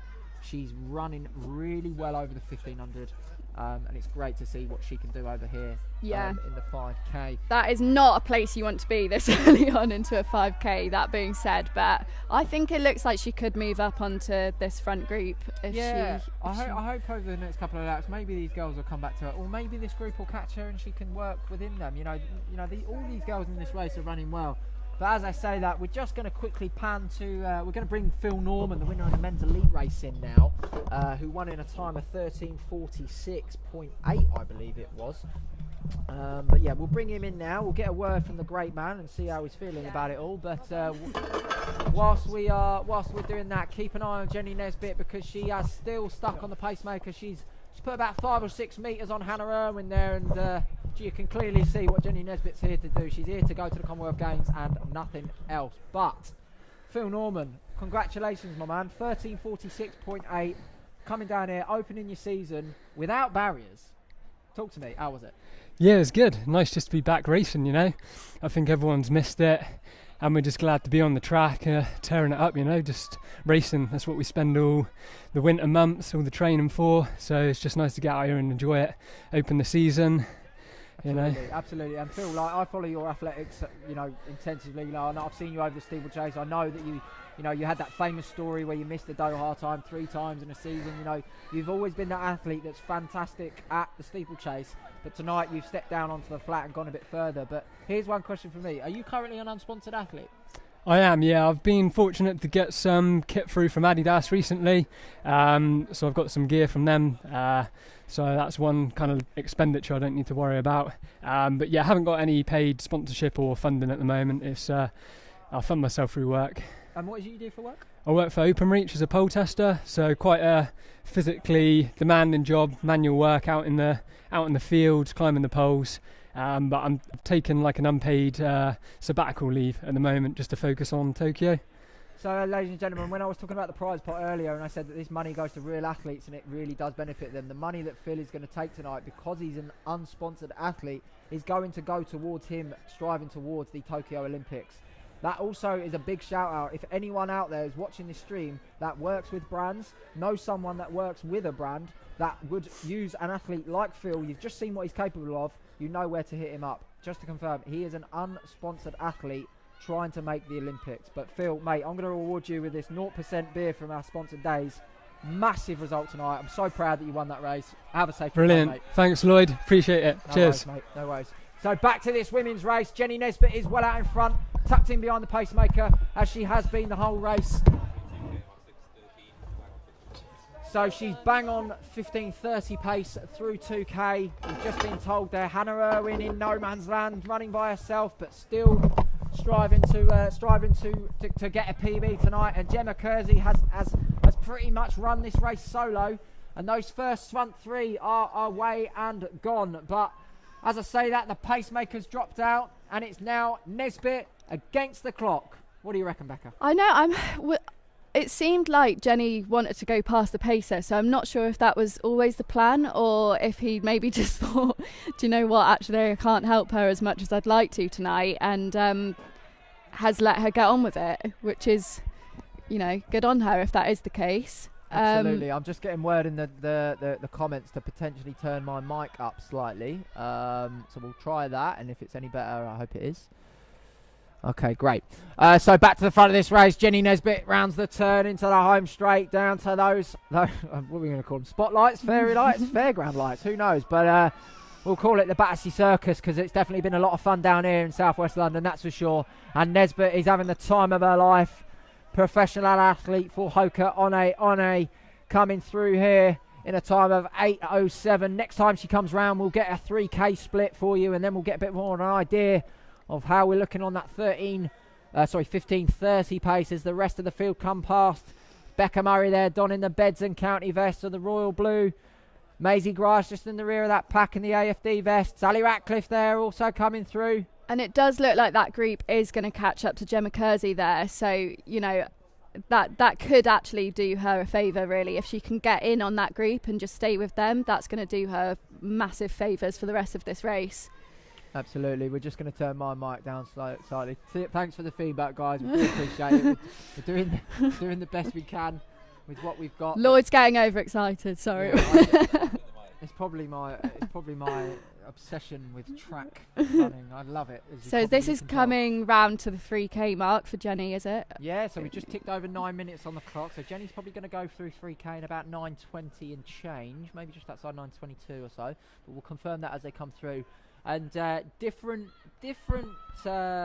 race completely to the men's. Okay, so the men's race was, you know, very packed at the front. We had multiple leaders. That's that was 9:22. 9:22, 9:23 through 3K there for Jenny Nesbitt. That's about 15:40 pace, 15:35 pace for Jenny, as Hannah goes through in about 9:34, and that group is now catching up with Gemma Kersey. So hopefully Jenny can bring that back, but tough ask by yourself, you know, doing literally 3K by yourself at this pace, you know. It's a tough ask, but I think she's got such a good time over the 10K that, you know, she knows how to run these races, and it could have been her plan all along to pace it in that way. All right, there we go. Hopefully my sound is a little bit better, guys. You'd be surprised at how loud I can shout. If it needs to be shouted, I will shout this commentary. But more importantly than my lovely soft vocal cords, it's Jenny Nesbitt. That's what we want to focus on. Nesbitt at the front of the race, come across from Cardiff for this race specifically. Great to see. Obviously got elite status as a professional athlete, which is great to see. And Hannah Irwin, you know, that gap's not opening. It's been the same for about 2 or 3 laps now. You know, I'm not saying Jenny's going to struggle. I'm not going to say that there's a race on at the front, but you know, if Jenny was to start slowing up, Hannah Irwin ain't going to let this go easily as she goes through the finish there. Nesbitt in about 10:40 or so. Hannah Irwin's got a PB of 16:33, so I think this could be, what's that she's gone through, and she could be looking at a PB here, I think, which again, on her own, she really is in no man's land.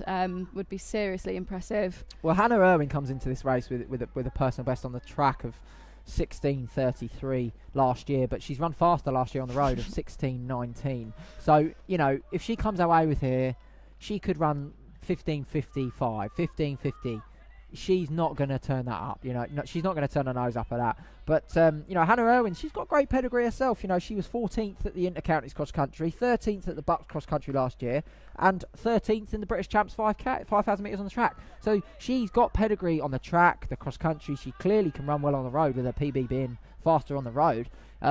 I just hope that tonight she can turn those, you know, accolades into some substance and actually run a sub-16 tonight. I'd love to see that. But Nesbitt away and gone. This is going to be Nesbitt's race. But I was chatting a couple of laps ago about how different the contrast between this race and the men's. You know, a smaller field, I get that. But this race is, you know, pretty much summed up pretty early. You know, a mile into the race, we've pretty much got our first 3 or first 2, and it's been away and gone. It does. I mean, it tends to be like that, doesn't it? Even in the Olympics, in the major champs, the women just want to run their own race. Get away from one another, whereas the men, they seem to take quite a lot of enjoyment in staying in that pack and fighting to the end. Yeah, no, you're so right, Becca. I mean, we chatted about it a little bit tonight. You know, all these athletes, whether you're in first, second, or in the third or fourth pack, you know, whatever, they've all got their own goals. They've all got their own PBs or targets they want to achieve. You know, it's very hard for athletes to come off of a, you know, Phil Norman spoke about a sabbatical leave. You know, it's almost like everyone's been on sabbatical leave from competition. It's very hard to come back to track competition and say, right, I'm going to run a PB. You know, you may have had the most consistent block of your life, but if you've not raced, you're race rusty. It takes a few, you know, good races and bad races to maybe find that purple patch again and get used to being in the hurt locker, because, you know, guys watching, running fans, you cannot replicate that hurt locker in training. You know, you can get 99% there, but you can't get that race feeling. There's nothing like getting the spikes on, getting the race kit on, being in and around other competitors and sending it. I think that's what Jenny Nesbitt's doing right now. Yeah, and I think that's what I find so exciting about this whole year that we've got with the Olympics coming up, is because we didn't have anything last year, really. It has made everything a complete level playing field. And we just don't know, in terms of the world rankings, who's doing what and what's going to happen further down the line. Looking at Becca Murray, I mentioned her earlier in the race. She's still tucked in behind that pacer. And absolutely. She's doing really... Is she in third? Yeah, she's in third. She's doing really well there. Absolutely. We're just getting some insight on the live stream that night, and confirms that McCluskey does go above Mo Farah on the British under-20 all-times list. But talking about conditions here still. There is no movement in the street, no wind at all. It's a little bit chill now. It's probably about 14, 15 degrees. Perfect for running fast. Pacemaker going at 2K. I'm not too sure on that one, Chris.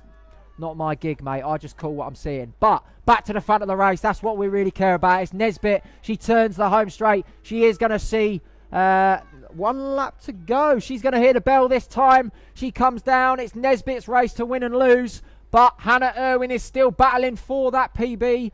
Maybe a sub-16 clocking for Irwin, but we'll get a bit of a better idea as they come through the bell.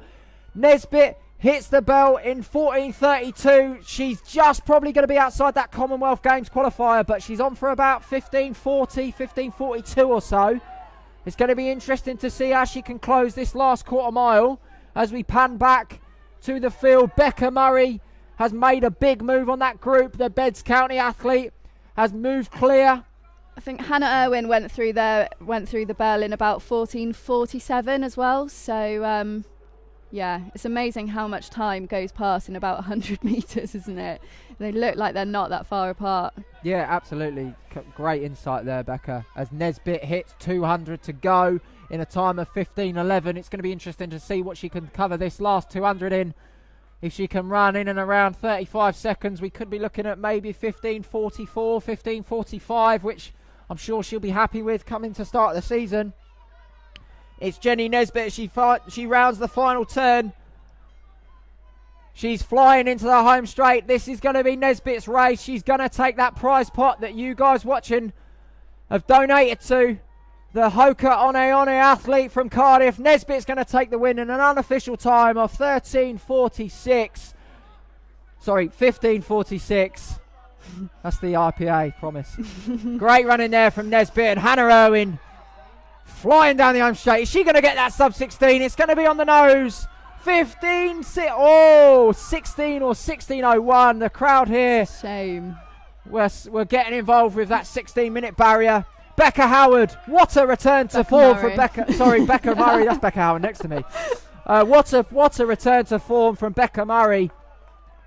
Coming down the home straight now. Last 50 metres for Becca Murray. She might just go inside 16:30. The marathon specialist is going to run a 16:27, 16:28 unofficially, as the rest of the field come down the home straight. Sally Radcliffe battling, Maisie Grice battling too.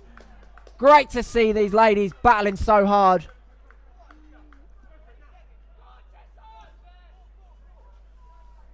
Great effort there. Maisie Grice driving the last 5 metres. Every single step counts in track racing.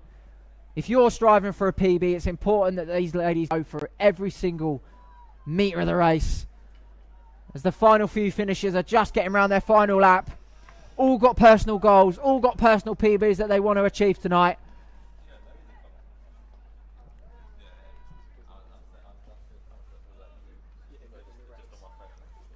Great to see these athletes smashing it down the home straight. They've definitely earned a well-earned rest day tomorrow after the performance tonight down at Battersea. Great to see. Also really good to see the finish line lit up with the photographers. Always important to get a decent gram after a race. Don't you think? I was going to say, actually, we've got the board down at the finish line where we've got a photographer getting that, that immediate post-race emotion feeling. So hopefully we'll see a few of those on Instagram later. Oh, most definitely. And our final finisher of not just the final race, but the event is finishing there in 17:58. That is great to see. What an effort. And before we go offline, ladies and gents, we are going to bring in Rory Leonard, who featured in that men's elite race, who has qualified for the European Under-23 Championships, the professional Hoka on a athlete based out of Loughborough University. New setup there with his coaching stable, and I'm going to chat to him now, and we're going to get an insight into how the race went and what's to come from Rory Leonard. My head might be too big here.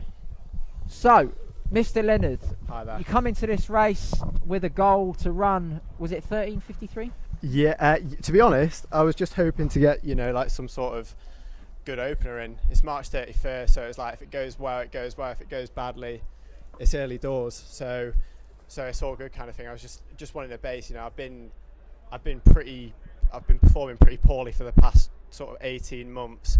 So this one for me was just a bit of a, getting myself back up there kind of thing. I've got to say, Rory, we know each other on a personal basis, but specifically about your performance tonight. You ran sub 14 minutes at Armagh, 5k on the roads.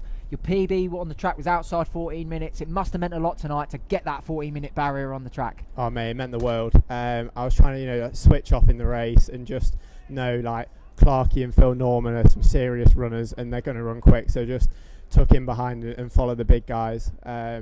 So yeah, it meant the world. My dad ran his 10k PB here. Maybe his PB, his second fastest time. So Battersea's a pretty nice place for the Leonards. That's amazing, mate. And I did call on the commentary. Correct me if I'm wrong. Is this your track debut for Hoka One? It is indeed. Yeah, first official debut. You can only have one first debut, but yeah, it's really nice to get their back in. It's one of the things, you sign a contract, you've got to back it. If I come out here and I run poorly, it's not a good reflection of me. So I was just get out there, prove my worth, and get my name back up there where it needs to be. Well, absolutely, mate. And it's really fans that will be watching that know you and they know the circuit. That's where it belongs. Through the junior ranks. Obviously, you've been to World Cross Country, you've been to European Cross, I believe. You've been European Track as well, European Cross Track. You've been there in the GB junior teams, and now you need to make that bridge, don't you? Bridge that gap to the senior teams, and mixing it with Norman and Clark and Mohammed. Look at their resumes. You're now making yards just from that 13 minutes and 50 seconds that you went out there. So one final question from me, mate, before we end this live stream tonight. Yeah. Obviously, it's a tough season. We don't know when races are going to come. We're waiting for the world to open up again. But what is next for Rory Leonard after 13:50? Man, I need to sort my 1500 PB out ASAP, Rocky. I need to get that down, and yeah, I just need to get quicker. I've got a bit of a cross country reputation that I want to sort out a little bit, and show that I can do some decent stuff on the track. So yeah, I want to get those 15s down and show that there's a bit of speed in those legs. And last thing I will say is that I was out there running for my mate today who passed away in February. to bone cancer. So he's in my mind for those 12.5 laps. So yeah, it's a lot. Amen to that message, Rory. I did touch on how tough the past few months have been for you, and I said that the character of the man to come down here to run, not just to run well, but to compete in general, but to come away with a personal best, a European under-23 qualifier. Write the name down, Rory Leonard. He's one to watch, and I look forward to seeing the rest of the season, mate. I Well done. appreciate it. Thank you for all your hard work, guys. The event's been serious, so thank you for that. No worries, mate. Have a safe trip home. Nice one. So, ladies and gents, the 603 viewers that are still with us, thank you for watching. Thank you for tuning in. Thank you for your comments on the live stream. If you haven't donated yet, you still can.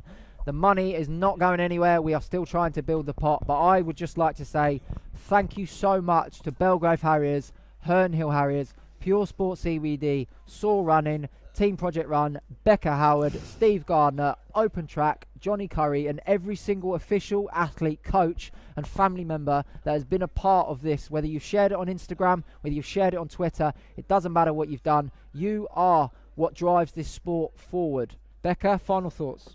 Yeah, I can't echo that anymore. Final thoughts are just here's to money more over this coming summer, really. Absolutely. Long may it live. Just before we go, guys, we are going to grab Jenny Nesbitt, the winner of the Women's Elite Race. How could I forget? I am disgusted in myself, but the official time is 15:46.62 for Jenny Nesbitt. Just 16 seconds off the standard, but we're going to grab Jenny in for an interview. But, yeah, I mean, guys, I can't believe this is real right now. When I do eventually take this headset off and I go to the toilet, because trust me, after 4 of these IPAs, I'm absolutely busting. I think it's going to sink in what we've actually achieved tonight. This is what the sport can do in the UK. This is what the sport should do in the UK domestically. This is what athletes, coaches, officials, normal people like me and Becca are able to do for the sport. And this is what it can do, guys. So share it, retweet it, tell people about it. So yeah, that's Lloyd out. I'm done. I'm going to go. I'm going to let Becca interview Jenny Nesbitt. But you've been fantastic. I've been Lloyd Kempson. Follow Team Project Run on Instagram. Peace.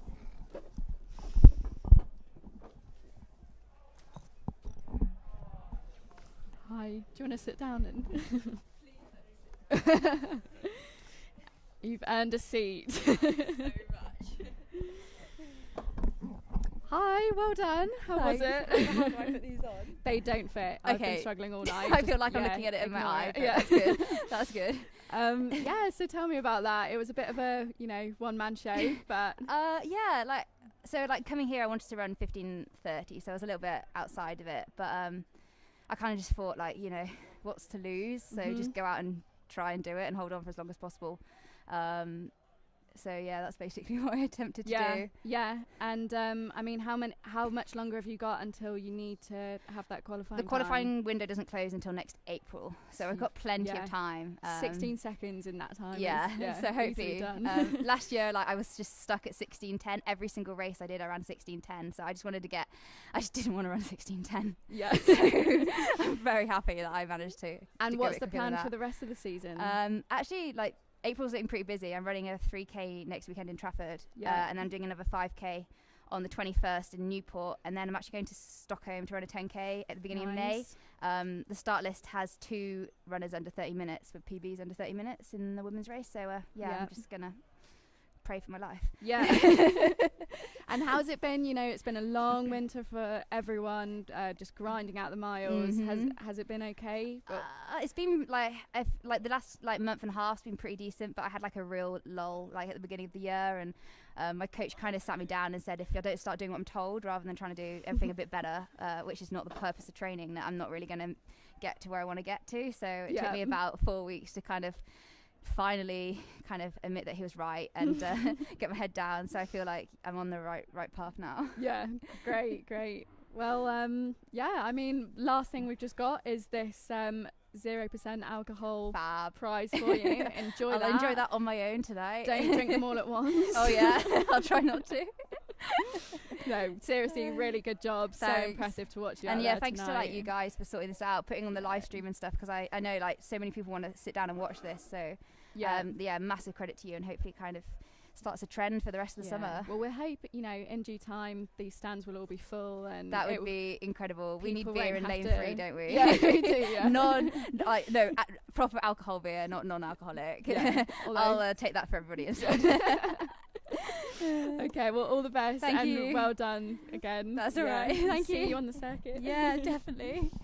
Oh, we had a good night.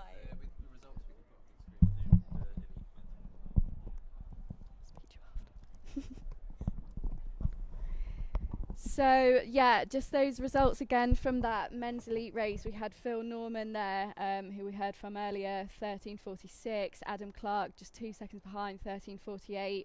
Rory, Henry McCluskey, 13:56. Mohammed, and then down to Kieran Riley in 14:11. Jack Goodwin, 14:13. Jonathan Escalante Phillips in 14:17. Dom Nolan 14:17 as well. Good sprint finish that was. Joe Arthur 14:19. Owen Pearce in 14:22. Ricky Harvey and Nick Gulab came down to a bit of a sprint with them as well at the end in 14:42 and 14:45. So, and then the women's elite, obviously you've just heard from Jenny in 15:46. I'm absolutely confident she's going to get that time in due course. Hannah Irwin, for me, was a really, really strong runner there in 16:01. It'd be really great to see her dip under the 16-minute mark this season. Rebecca Murray, we mentioned quite a bit throughout the race as well, 16:28. Charlotte Alexander, 16:35. Juliette Hodder in 16:35 also. Sally Ratcliffe just a little bit behind there in 16:39. And then Maisie Grice from AFD in 16:49. Tessa McCormick in 16:58. Florence Scrafton in 17:38. Sophie Wilson, 17:59, and then we did see a DNF from Gemma Kersey there. Not her night tonight. Oh, maybe that was a plan. I'm not too sure.